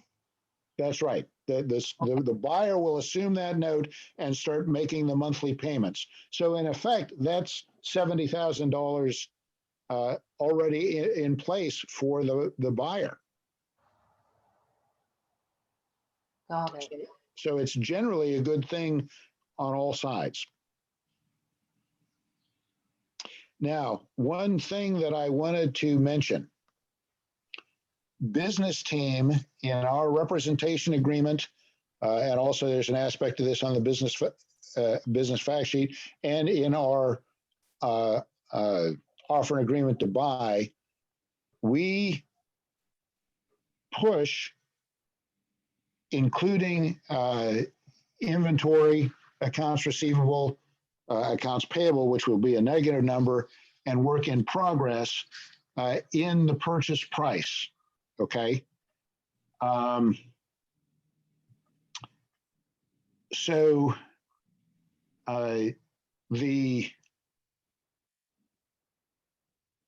there are a couple of considerations which I forgot to put on this form, but you can write them on. The first is if we don't do this, if we don't include these things, number one, this has the effect of raising the price of the business, right? The sale price will be higher with this than if it would be if they weren't included. So one effect of not including this, the acquisition cost. I'm sorry? Not the sale price, but the acquisition cost to the buyer is going to be higher. He'll need more working capital. He will need more, Exactly so. Yeah. If we don't include this, the buyer is going to need more working capital because these things, inventory, accounts receivable, et cetera, constitute working capital. So Roy is exactly right. Also, if we don't include them, the seller is going to get a lower price for his business and will still have the hassle of trying to collect the accounts receivable and so on. And then for us personally, our fee is going to be lower because the price will be lower. So it really is a good deal all the way around to include these items in the purchase price.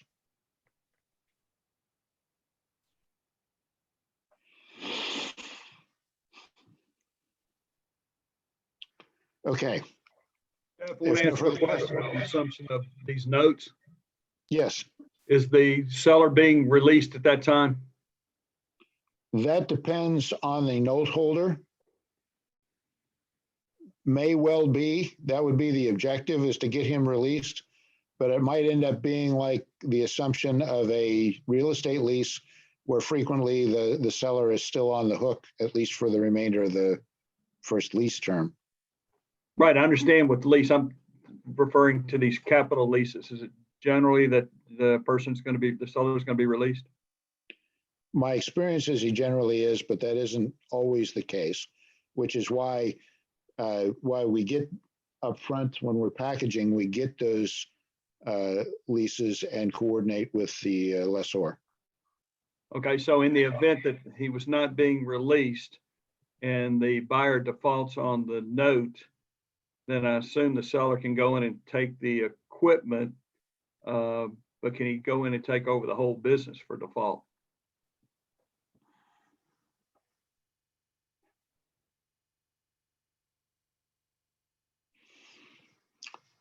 I'm trying to think if that is automatically covered in our agreement, and I kind of think it is not,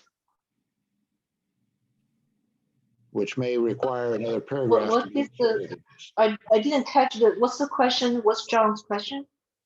Well, the buyer is assuming this note basically as part of what he's paying towards the purchase price. Right. And John's question was, well, what happens if he defaults on those payments to the leaseholder, the note holder? Does that empower the seller to go back in and take over the business, like would probably happen if it was a promissory note to the seller that was defaulted on, one of the remedies for the seller would be to take back the business. And I don't know the answer in this case to that. I don't know.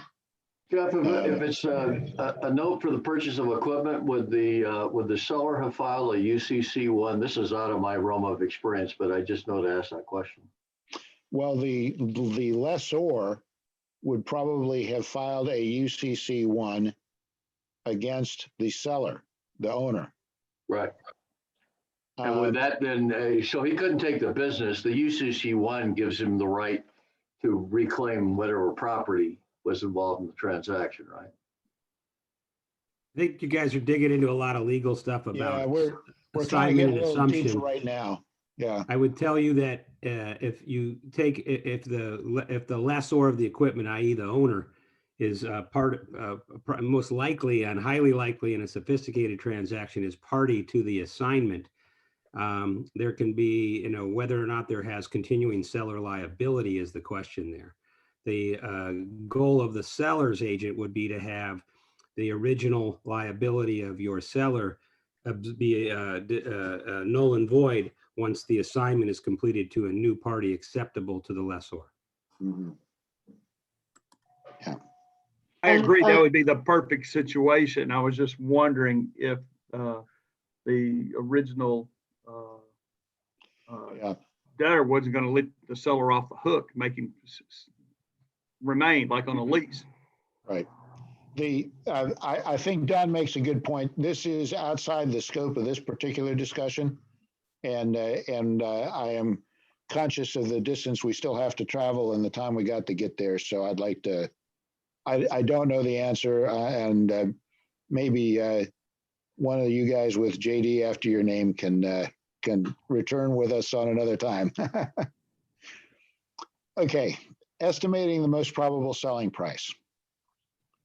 The most probable selling price of a business is based on the volume and stability of its seller's discretionary earnings, also known as SDE. SDE are the total earnings of a business during a 1-year period, which the owner may use at their discretion. SDE assumes a single owner who works full-time operating the business. Calculating seller's discretionary earnings.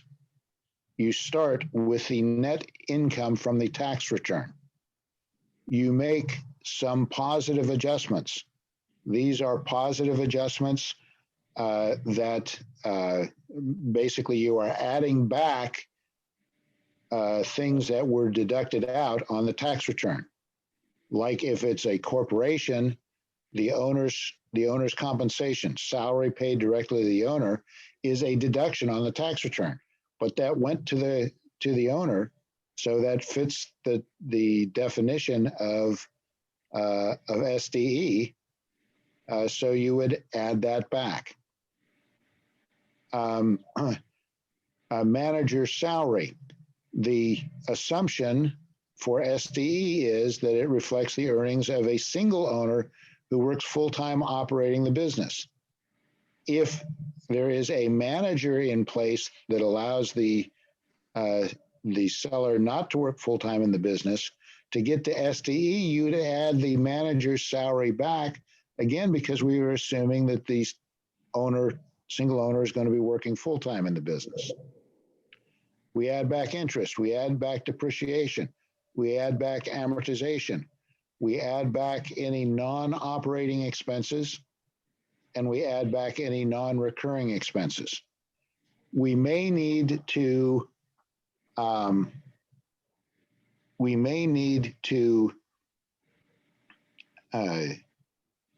make some negative adjustments as well. For example, if there is more than one working owner, we need to figure out how much work is done by all of the working owners, estimate how much work that single owner working full-time in the business could get accomplished, and then subtract a hypothetical salary or wages for an employee or employees to take up the slack between the two. in mentioning this, sometimes I have heard people say, well, do we have to figure out the current salary rate for a manager for the business? No.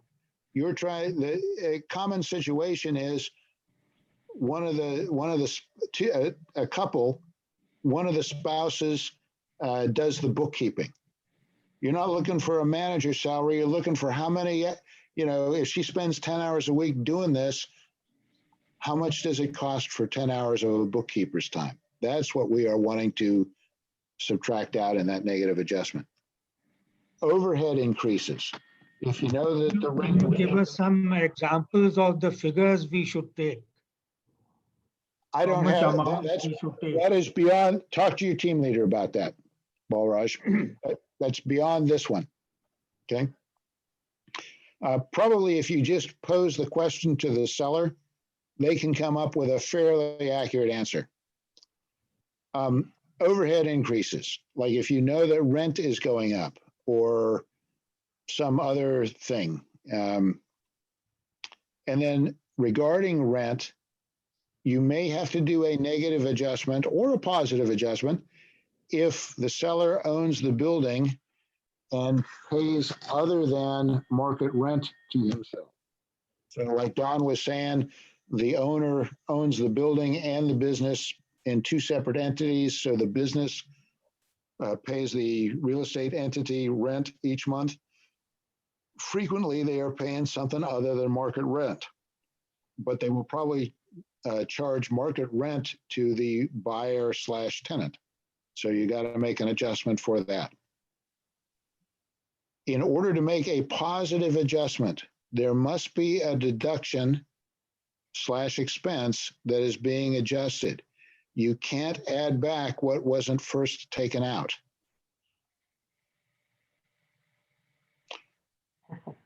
Right. Okay, two very general rules of thumb.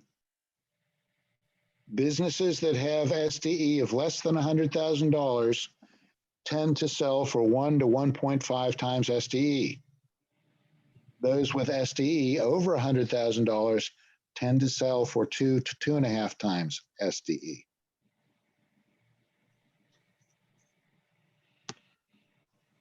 Jeff, I do have a question. Is the BDI always evaluate business based on tax return rather than P&L? Yes. Never done P&L? I'm actually going to talk about that in just a moment. Okay. One comment about using these very general rules of thumb. These are useful kind of on the fly, but you will get a much more accurate estimate by using comparable sales information like team comps, biz comps, deal stats, peer comps. So use those, but you can use the rule of thumb just to get a ballpark idea, but then be sure to follow up with the more detailed and correct information. Okay, now here is to your answer. The revenue and SDE numbers we report on the blind profile, listing summary, CBR, and in our other marketing information must be based on federal income tax returns. Do not report numbers for which you do not have federal income tax returns, except in these cases. One case where you can use P&L information is, let's say that an owner owns 3 restaurants, reports all 3 of them on one tax return. You need to get the consolidated tax return and of those 3 restaurant locations that he owns, he's only selling one of them. So you get the consolidated tax returns for all 3, but then you can get a P&L for the one individual one that you're selling. Okay, so that's one exception to the requirement. So you don't compare the 2 running 12 P&Ls. You just have one current 12 months P&L. Well, no, you can normally what we want ideally, are 3 years of federal income tax returns and then a P&L to cover the period since the last tax return.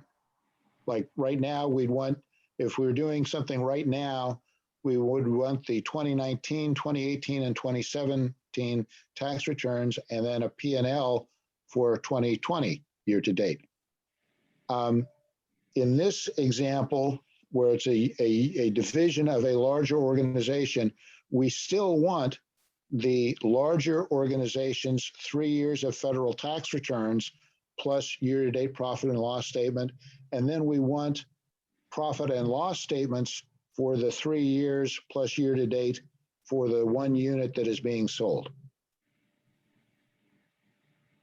You need a 3 period of P&L in that case. In that case, you would need 3 or actually 4. The P&L, P&L for the unit being sold for each year that you have the tax returns for the multiple units that are on a consolidated tax return. And then a P&L for year to date, both for the consolidated, say three units or whatever, and the individual unit. Okay.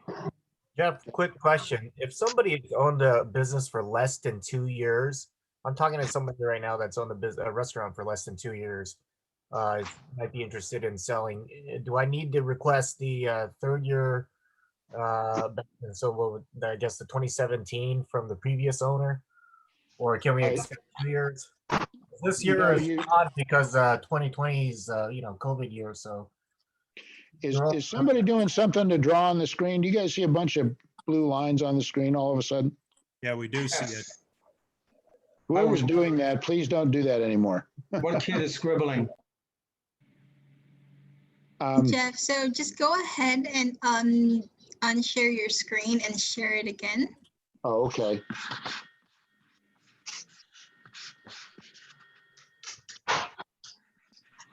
Well, let's see if I can.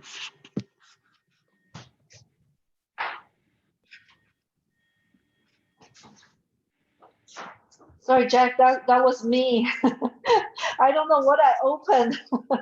It happens, no worries. I don't know how to close that. It's okay. Okay, thank you. Keep taking listings, all is forgiven. Okay, so can you guys see my screen now without the lines on it? Okay. Yes. So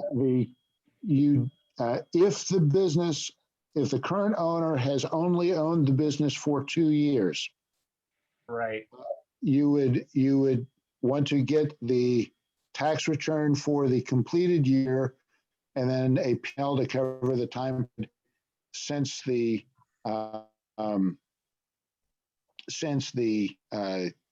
tax return. If they weren't in business, they can't provide a tax return for the times they weren't in business. Okay. One other time that it's okay, and this is always okay, is to use a profit and loss statement for the current year since the last tax return. Personally, I prefer to use trailing 12-month P&Ls, right, opposed to a year-to-date P&L. Just because that way, well, SDE by definition is for a 1-year period. So that gives me a 1-year period. For our own protection and that of our clients, we cannot represent numbers for which are not supported by federal tax returns. So can I piggyback on Ken's question? I have a restaurant that opened last May of 2019. Yes. And then they shut down for a few months this year. Yeah. So they're going to reopen in December. They have enough money to survive for a while, but if he wants to list it, in December or January, so there's not even a year's record of, needless to say, no tax return by the time we take the listing. So but it's a kind of doable deal for many reasons. So what do you do with somebody that Yeah, doesn't so, even have well, 1 so year? let's say that, Consistent couple years, you can't even make an average, of a few years. It's tough to tell. Right. I mean, but I don't want to say no to, if he well, wants no, to sell. take the listing. And you said they opened in May of 2019? Yes, So assuming they're on a calendar year, they filed a tax return for 2019. It was No. less than a year, but they had to file one. So you Oh, get the less than a year one.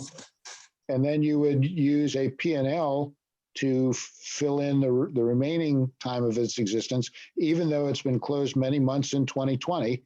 They presumably have still generated some income and expenses that would be covered in a profit and loss statement. yeah, you're right. I got the years. I mean, I got the timing all screwed up in my head. Hey, Jeff. Yes, sir. I know we're short of time. I've got a quick question here because it's bugged me for years, but okay. I had a business with multiple locations. One of the main locations was a distribution center, so it's retail, obviously, and that looked like the cost center. So one of the locations, guy had taxes, had a P&L for the one location, but in it really didn't reflect the true cost of doing business in that one location because the distribution center was the cost center. And I guess my question was, it looks like the business was always doing well. Gross revenues were reported from the retail location, but the expenses or the cost of doing business there was kind of buried or shared in the other distribution center. So my question to you is, take the taxes. Should I have taken the taxes? Take the P&Ls, but you take the P&Ls for every location so the individual could do an audit to figure out, who's pulling whose leg? Or do you go get an accountant to certify that one location as having the gross revenues and the costs for that one place? I would not have an accountant certify that on behalf of the seller. That should certainly be something that the buyer's accountant should help him do during verification of business performance. The situation you described is not, it is tricky when they are selling, when they may have several locations, the tax return is all consolidated. There is a P&L for the one location they are selling, but you're absolutely right. They're frequently, the P&L does not reflect full reality, right? Right. And you need to do the best you can with that. I would think that in that circumstance, I would really want to talk with and work with the accountant so that I was making that P&L for the one location as accurate as possible. I think that I would encourage the seller on the seller's disclosure statement. There's a question that asks something like, do the financial documents that you are presenting represent reality? And I think I'd ask them to put some kind of statement in there to the effect that we have done our best to separate out the revenue and expenses for this one location. We may have made some unintentional mistakes in that. And that way he's covered. Work with the accountant, get it the best you can, and then do your best to assist the buyer when they're doing their due diligence, their verification of business performance. Okay. Yeah, thank you very much. You bet. Sorry, Jeff, I Yes, do have a last question for the tax return versus P&L. I'm doing a valuation for a farming business, and actually 2020, 2020 they done really great. Up to September, they already almost doubled the sales. Great. If I only do tax return based valuation, their price is probably only half of the price if I done on the P&L. So how I explain to the owner I can't just look at a 3-year P&L, give you a higher price. How I give him this, we need to just look on the tax return and then use this year's P&L as a reference. Is my understanding correct? This farm has been in existence for how long? Some 30 years. Okay, so tax returns exist for the farm. Long time. Yeah. Yeah, and they're on a calendar year, I assume? Yeah. Yeah. Okay, so you would want the tax returns for 2019, 2018, and 2017. I do and have then- that. You do have that, okay? Yes. And then a profit and loss statement for 2020. Right. I have a 2 P&L for the 2 running 12 from October 1st to September 30th for 12 months, 2 periods. Okay.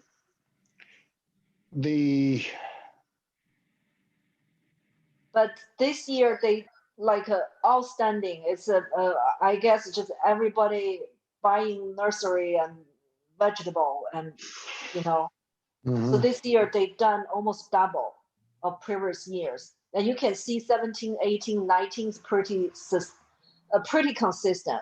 Right. Well, what I would do is on the recast income statement form, I would base for 2019, for 2017, 2018, and 2019, I would use the federal tax returns and adjust that. Okay. Then for year to date, so to speak, I would use that the P&L that is from October 1st through September 30th of 2020. And that will give me 4 years of data and will show the good growth that they had in 2020. It will include some overlapping time period, but that's okay. It's a trailing 12-month. Right. So how you price this thing? You price on the last 12 months or you price on the average tax return? Well, that's a good question. And there is no absolutely right answer.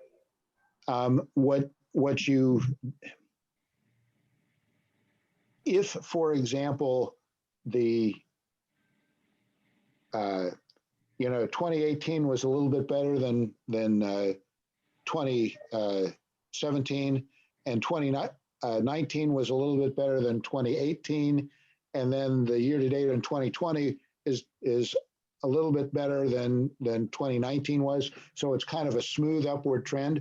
I would probably highlight and use the multipliers on the 2020 numbers, the year to date, for October 1st, or I'm sorry, October 1st through September 30th. If consistent. If, however, they were up and down,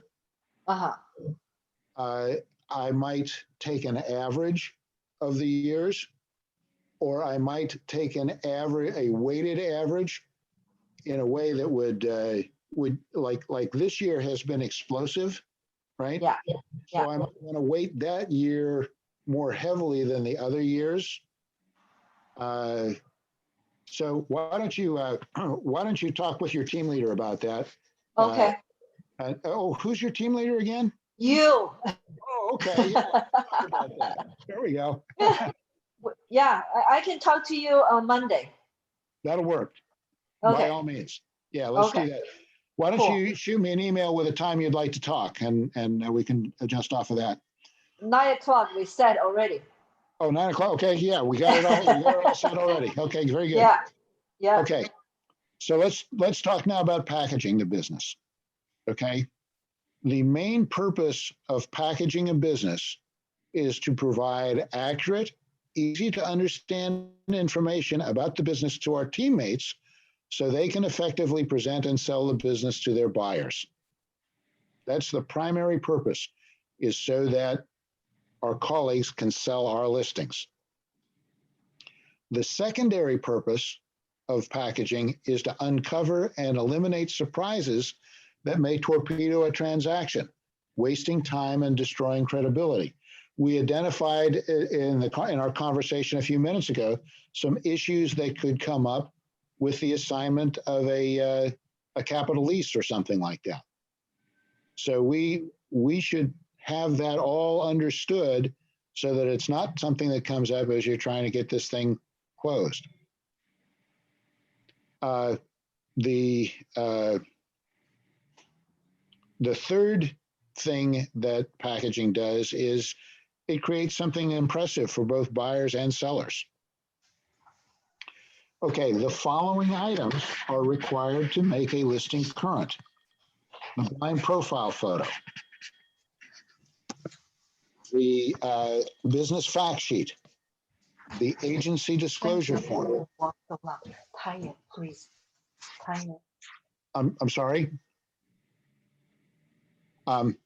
The agency disclosure form, the equipment list, a PDF version of the recast income statement signed and dated by the seller, a year-to-date or trailing 12 months profit and loss statement, the last 3 years of federal tax returns, the lease, the landlord letter, the lease summary, the representation agreement, an Excel version of the recast income statement for the blind profile, and finally, the seller disclosure statement. Those items are required to make a listing current. If, for example, I'm your team leader and you present a listing to me, these are the minimum documents that I expect you to have for me to make it current. Now, sometimes I will make a temporary exception, like, I don't know, we don't have the year-to-date or trailing 12-month P&L right now, but we got the 3 tax returns. I'd say probably we will go ahead, but we want to get the trailing 12-month P&L as quickly as we can, okay? Because I do want to get things on the market as soon as we've got most of the stuff anyway, but this is what is required. There is a document called a 4506 or 4506T. It is an IRS document, and it allows someone like a SBA lender to get a transcript of the tax returns of the business directly from the IRS. An SBA lender is going to require this. For our part, it is useful to get this up front,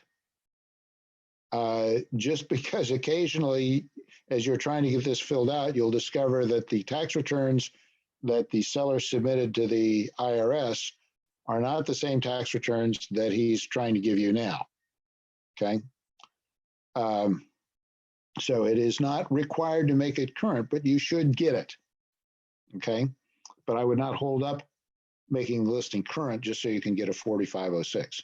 Yes, okay, so you're saying make sure, I'm not understanding that. Well, the key point that I want you to take on this, and I'll help you with the 4506. Okay. Okay. But my point here is that these documents here, the blind profile photo through the Yeah, I seller. get that up there. That's the 4506. I didn't get totally when you The explained thing it. that That's I all. want you to get from the 4506, while these are the documents that you must have in order for the listing to go current, there are a number of other documents that are shown in your student manual that we want you to get. We're just not going to hold up making the listing current while you're getting those. So we want you to get a 4506T, but if your listing is otherwise ready to go current, I'm not going to hold up making it current just to get that 4506T. Does that make sense? Can I ask, on the 4506T, when is that necessary during the course of the year? Well, for actual escrow purposes, it is roughly the springtime. And I always forget exactly and have to look it up if I've got something that's looking to close in the springtime. So right now, it's no big deal whether or not you have it. Right. You really, other than that kind of double checking to make sure that the seller gave you the correct federal tax returns, its main purpose is for closing purposes. Or Yeah. financing purposes, I should Jeff, say. isn't it, in your experience, I'm sure, most banks have their own form of that they'll require when you get your SBA lender chosen. That's correct. I use it, and I think business team is using it mostly as a gut check, if you will, up front. And I misspoke myself a moment ago. It actually wasn't the 4506T. It was the 571L. 571L. 571L. Yeah, I misspoke myself. But yes, you're right. The bank, the main purpose for really needing this is that an SBA lender is going to require this form. We could have the seller sign this and not date it, and do that as kind of, we could potentially give it to the banker, although the banker's going to do it anyway. We use it mostly just to try to make sure that the seller is giving us the same tax returns that they gave the IRS, which is normally the case. Okay, each page of the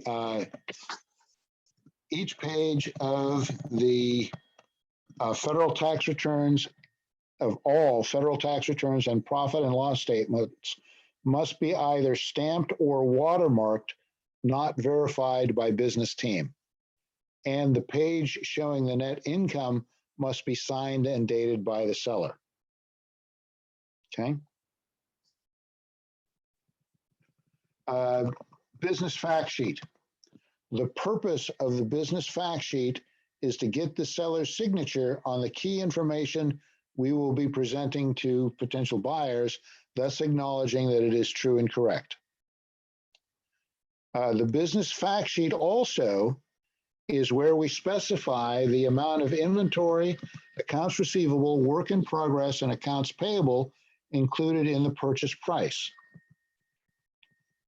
The amount, interest percentage, and term of any seller financing. And just as an aside, it is, you must be specific with that.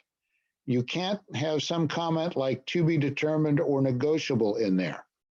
Either the seller is agreeing to a specific amount and term and interest percentage of seller financing, or they are not, period. Okay. So it's a binary, it's go or no go. You either have the specifics or you have nothing. And the answer is 0. Okay. It is also where you specify any long-term debt or other note balances payable to be assumed by the buyer.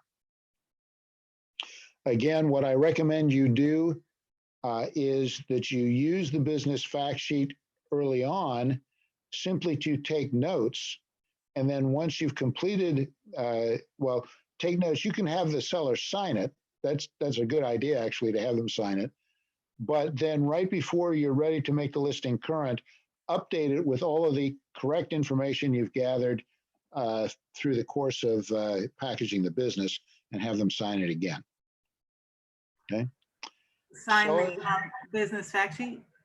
That's the business fact sheet. Okay, seller and buyer disclosure statement. You guys can probably visualize what that is. That's all those questions.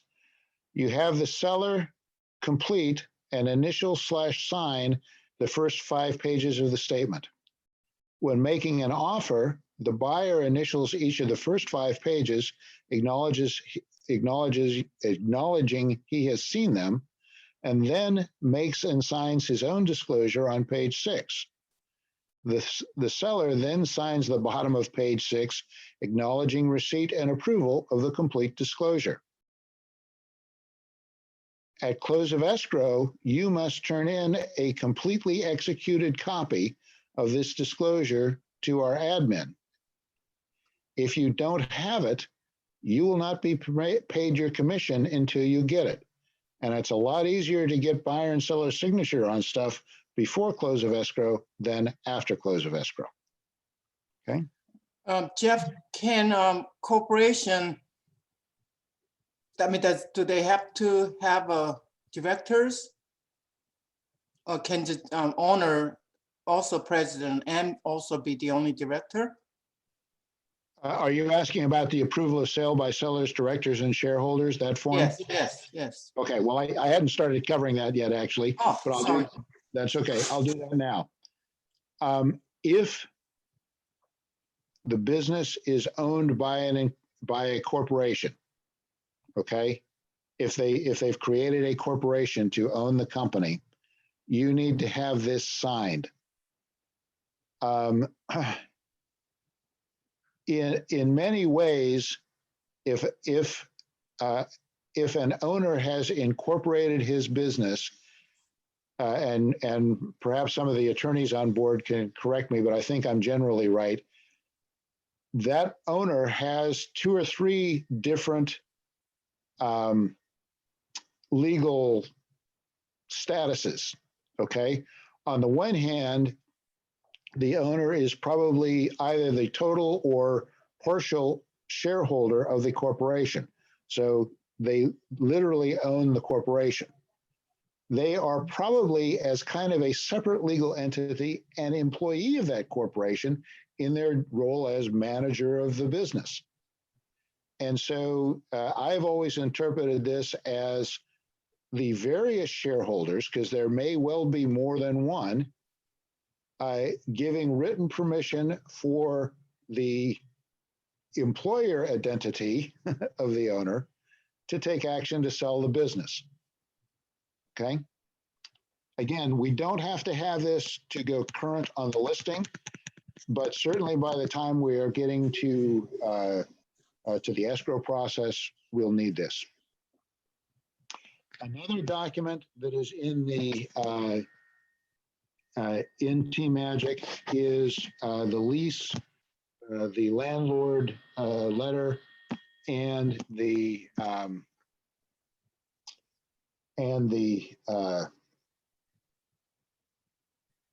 lease summary.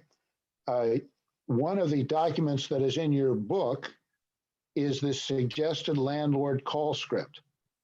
And what we insist on is that when you get the listing, you get the lease, you fill out this suggested landlord call script, and then you call the landlord. And the key part that I'm wanting to emphasize here is we are calling the landlord for 3 main purposes. Number 1, we want to make the landlord an ally. Number 2, we want to confirm the details of the lease. And number 3, we want to find out the landlord's requirements for approving a buyer. Finally, something that is mentioned in your student manual is a business team assist, which is an alternative service for an owner for whom our normal service is inappropriate. It was created back in the recession when a lot of the businesses that we were selling, their most probable selling price wouldn't have even generated our $15,000 minimum fee. So this was something we developed so that we could still assist them without costing them $15,000. I suspect, given the current world situation, we may start doing more of these again. Okay, that's the review of the of Part 1 training. What other questions do you have? Jeff, this is Merrill. I have a question back on the agreement, the listing agreement, where our commission is listing price or selling price, based on listing price or selling price. Yes. Now, if I list at 300,000, it doesn't sell, and we reduce the price to 250,000. Now, what am I basing the listing price as? To me, it is now 250,000, not 300. Because I relist it and re-advertise it. Right. In that case, I would say you are correct.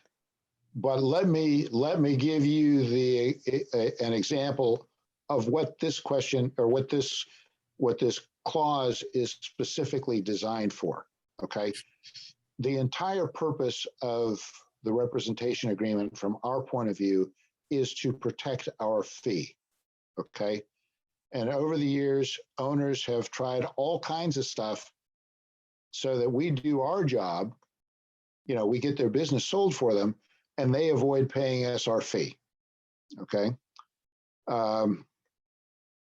And I'm sure you all remember my sad story about the beautiful Russian woman who at the closing table of her $300,000 business, for which she owed us $36,000 worth of commission, looked at me with those big eyes that were filled with tears and said, 36,000. She said it with a Russian accent, which I can't imitate. 36,000. All I remember is 15,000. Oh, my son and I, we don't have a father in our family and we'll be homeless if I don't get, if I have to pay 36, which was all, no, she knew what it was. She was just trying to gyp us out of our fee. Well, with this, a common situation is we list it for 400,000. The buyer accepts an offer for 300,000 and then tries to fool around and somehow cheat us out of the $36,000, which would be our fee for the selling, the price it actually sold at, right? What this says is, in that circumstance, our fee per this agreement is 12% of 400,000, because that's the existing listing commission. Okay. Now we really only want and only routinely charge the 12% of the $300,000 that we're selling it for. But this gives us some leverage. See, the agreement says we ought to be, we ought to be commissioned on the listing price rather than the selling price. And we generally only deploy that. In fact, I'm not sure we've actually ever done that, but the intent is just to have some extra leverage when someone is trying to cheat us out of a portion of our fee. Does that answer your question? So if, in your specific question, if you relisted it so that the current listing price was 250,000, I think is what you said, that would be the basis for this. Although again, in practice, what we're trying to do is get 12% of whatever it actually sells for. Okay, that covers it. Okay, good. What other questions do you have? Yeah, I have one request to understand why do we attach the fee schedule? Because I'll tell you my apprehension. Most of the businesses are below 1 million. And when you show the attached fee schedule to someone where the fee schedule will not apply, they tend to always request for 10%. Right. After seeing the fee schedule. So here's my answer to that, Balraj. For many years, this is the fee schedule we used. Okay. And for some reason, it was recently replaced. You may have noted Dawn strongly requesting that I get this reversed back so that this is again the fee schedule. And you'll see that it's 12% of the first $1 million, then 10% of millions 2, 3, 2, and 3, and then 8% from there. That's a good schedule. What was temporarily, well, what was recently put in there was this one, which should only really be applied to businesses that are going to sell for millions of dollars, that you know the price is going to be multiple millions of dollars. That would work. I would not use the bulk of our transactions. We know that the business is going to sell for less than $1 million. If it's going to sell for less than $1 million and does not include the sale of real estate or getting a leasing commission, I do not use the fee schedule. That's why it's a check mark. Maybe you attach it, maybe you don't. Okay. Excuse me, not use these in businesses that are absolutely going to sell for more than $1 million, or include the sale of real estate, or you have an agreement to be paid a leasing commission by the seller. Excuse me, Jeff, I have a question. Why not just add a line that if it is under $1 million, it is 12%?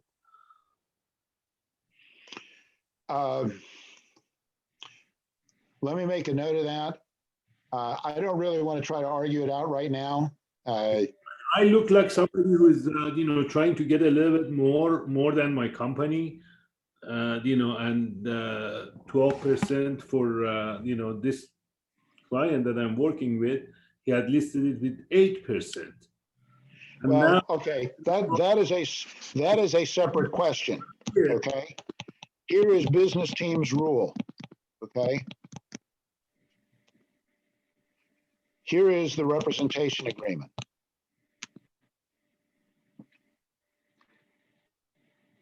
So the first fee schedule is available on Team Magic. Yes, it is. You showed us that the one with the 12%.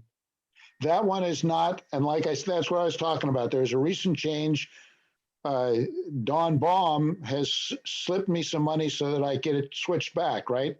Or didn't you say you were going to slip me some money, Don? Wasn't that what you said? Absolutely, Jeff. Checks in the mail. There you go. Uh-oh, now I'm in trouble. Okay, Baha, here's the deal. Our fee is 12%. Okay? That is not a negotiable item. Don't say it. Write it. Don't say it. Write it in the same document, please. What is what? Just write it in the same document, the ones that you had just a few seconds ago. No, not one. Below, on the fee schedule. On that, yeah, go there. At least, no. That one or that one? This one. Okay. As I have tried to communicate, this, oops, boy, I really messed that up. That one that I just showed you and managed to skip away from. That, God damn it. It was a mistake that this is showing here, okay? I'm trying to correct it. No, we send it to the client. I had to send it to the client. First, I had to. No, you don't. You don't need to use it. You do not have to send it to the client. I signed a page document for representation agreement. You do not need to use the fee schedule document. It is not true. You do not need to use it. It is part of the package, the long package in the. You do not need to use it. Hey, let's move on. It's going to get fixed because Jeff's on it and we are all here as witnesses. And it is incorrect. If you are attaching this in a fee package, you should print it out and take it out and resend your client a new PDF. It requires a little work. Business team is pretty good at keeping these up to date, but this form is out of line and improper. Yeah, I think, it's for public use. It's in the document section. And I was told that I have to send it, and it has that page, which is, I think, adding. Well, and as an integrity issue, you probably are stuck with that for that client.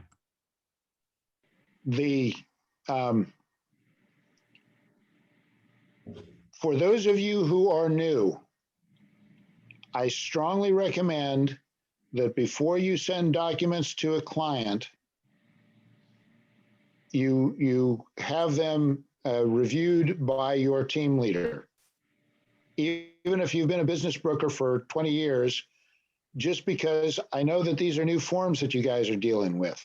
Many of the questions about the forms and understanding the procedures in this training today have been from some of the most experienced associates here. So, which I kind of appreciate because they're trying to get it right. They're trying to conform to the business team way of doing it. And I think that's admirable. Makes me glad that Wen's on my team. So Jeff, I'm confused. So you have two different schedules here, basically, right? 12% versus 10% Right. at the, up to million. And okay, listen, I think I can resolve your confusion. Okay. Okay. It's just a matter of editing a form in the document section. That's all there is to it. I don't know. Right. Here is the thing. This form here, okay, it is in Team Magic, both as an independent form and I think also in the consolidated representation agreement form package. That's what I have complained about. Yes. I apologize. That was a mistake. That's a mistake. It was a well-intentioned mistake, but that was a mistake. This is the form that was in Team Magic prior to that mistake being made. Okay. I am working to get this back in place. Okay. And the other one taken out. I am sure that everybody on this call has on occasion made mistakes. Okay, so we all know that happens. And we all probably since we all have either gray hair or no hair, we also know that sometimes once a mistake gets put in place, it is far harder to remove the mistake than it was to initially make the mistake. Okay, that's the circumstance here. I'm doing my best. Don has offered to buy me an entire swimming pool of beer once I get this corrected. Right? That's what the agreement was, right, Don? So, Swimming pool's in the mail, Jeff. yeah, I am very highly motivated to get this corrected. I just haven't yet. Okay. so Jeff, I forget about the mistake issue, but just two questions on this old one versus the new one. Over $4 million goes from 8% to 2%. So it seems to be very drastic. I kind of want to know what the thinking was behind that, if that's irrelevant. The second question is what Michael said about you don't need to use any fee schedule. I maybe understand why he says that, because the fees are negotiable, but then there is a company policy. And so what is company policy? Associate can negotiate fee, or we need to stick to the schedule? Because if you don't give us some kind of a schedule, especially on larger transactions, it's like, how do we have a discussion about it? Okay. The fee is in the rep agreement, and for the larger listings, the engagement agreement. Okay. It's in there. All right. I haven't looked at that one yet. Thank you. Yes, good answer. And we can address this more. I just don't want to spend any more time on it right this minute, because I do want to get you guys started on the exam. Although, given that it is now 12:30 and we are only scheduled till 1 o'clock, here is what I propose to do. Let me know if any, after you've heard what I have to say, speak up if you have an issue. Hey, Jeff, the same paragraph, the space is supposed to be clickable. It's not clickable. If I want to attach the fee schedule, of course, I at this point, I gave up on the fee schedule, but there's a space you can click. You're talking about the previous page, yeah. On the representation agreement. And right here, there's the Click on the fillable. No, in the same paragraph, I think it's item 8 Oh, you're right. about the Yes. fee. Yes. You know, Let's, if I let's- can I make a suggestion, guys? This is training. Go to your team leader. This agreement has several errors in it. It still refers to the information for buyers and sellers, which is now a disclosure form, which is a completely inaccurate reference as well. Let's get okay. the team leader Okay, to clean it forget up. about this form. Yeah, Okay, great. For right now, I note all of these issues. I'm actually aware of them. I'm trying to get them resolved, although I wasn't aware that the clicking thing didn't work there. I will work on that. Here's what I want to do right now is move on to the test, okay? What I propose to do is right now have Charlene email the exam to all of you. I want to have the exam returned to me completed by noon on Monday. Anybody have a problem with that? Which, Jeff, you have got 2 email addresses. Which is the one that we should be using? Jeffrey Tate at business-team.com. That sounds good to me, Jeff. I mean, Moon Monday, that's more than enough time, I think. Anybody object to that? Very generous. You said noon on Monday? By noon on Monday, yep. Okay, no objections. Sounds good. Thank you. Okay, Charlene, would you please send out the exams to everybody? Yes, I'll be sending it out within the next 2 minutes. Perfect. Well, if we have any additional questions, can I ask now? Or are we going to something else? I am intending to conclude our meeting here. Okay. Can we wait until the email goes out? Let's confirm we received it. Sure, let's do that. I'll be right back while we wait for that confirmation, but I'll be back in just a minute. Thank you, Jeff. You have put in a lot of effort. Thank you so much. Thank you. Thank you. Thank you. Thank you, everyone, for asking questions and making comments. That is the most valuable thing in these classes. So thank you. Mhm.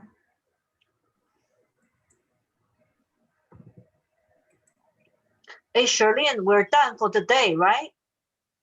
Yes, we're pretty much done. For those that want to stay, feel free to do so, but we're pretty much done. I just had to individually type in everyone's email. That's why it'll take me like 60 seconds here. Almost done. Oh, she's fast. So to confirm, we can use our notes. Yes, you may. Okay. Yep. Okay. All right. You It's got cut very off every similar. time.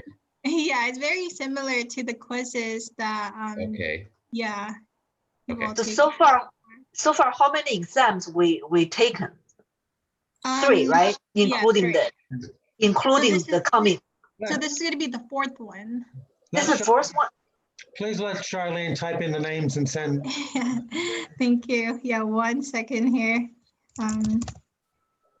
I thought Jeff said that exam system was not working and he's going to come up with this new system, and he voided the previous one, so it would be the first exam. Am I wrong? No, this is the exam, not the tests. So I have a question for those of you. Is there a presentation thing that is given to the brokers when presenting to clients? That's one of my questions I did have, like the presentation package or something that he had mentioned earlier in the training. Does anyone know? Don, anybody? Are you talking about drop-offs? We have presentation packages that are expensive and you show the seller during the meeting, but you take it back with you. What is that? The presentation package. Okay. Is that something I have? That's what I'm trying to find out. Oh, talk with your team leader. I don't know if it was distributed to you yet. Okay. Yeah, Charlene emailed it to everybody and I have it in my database of business.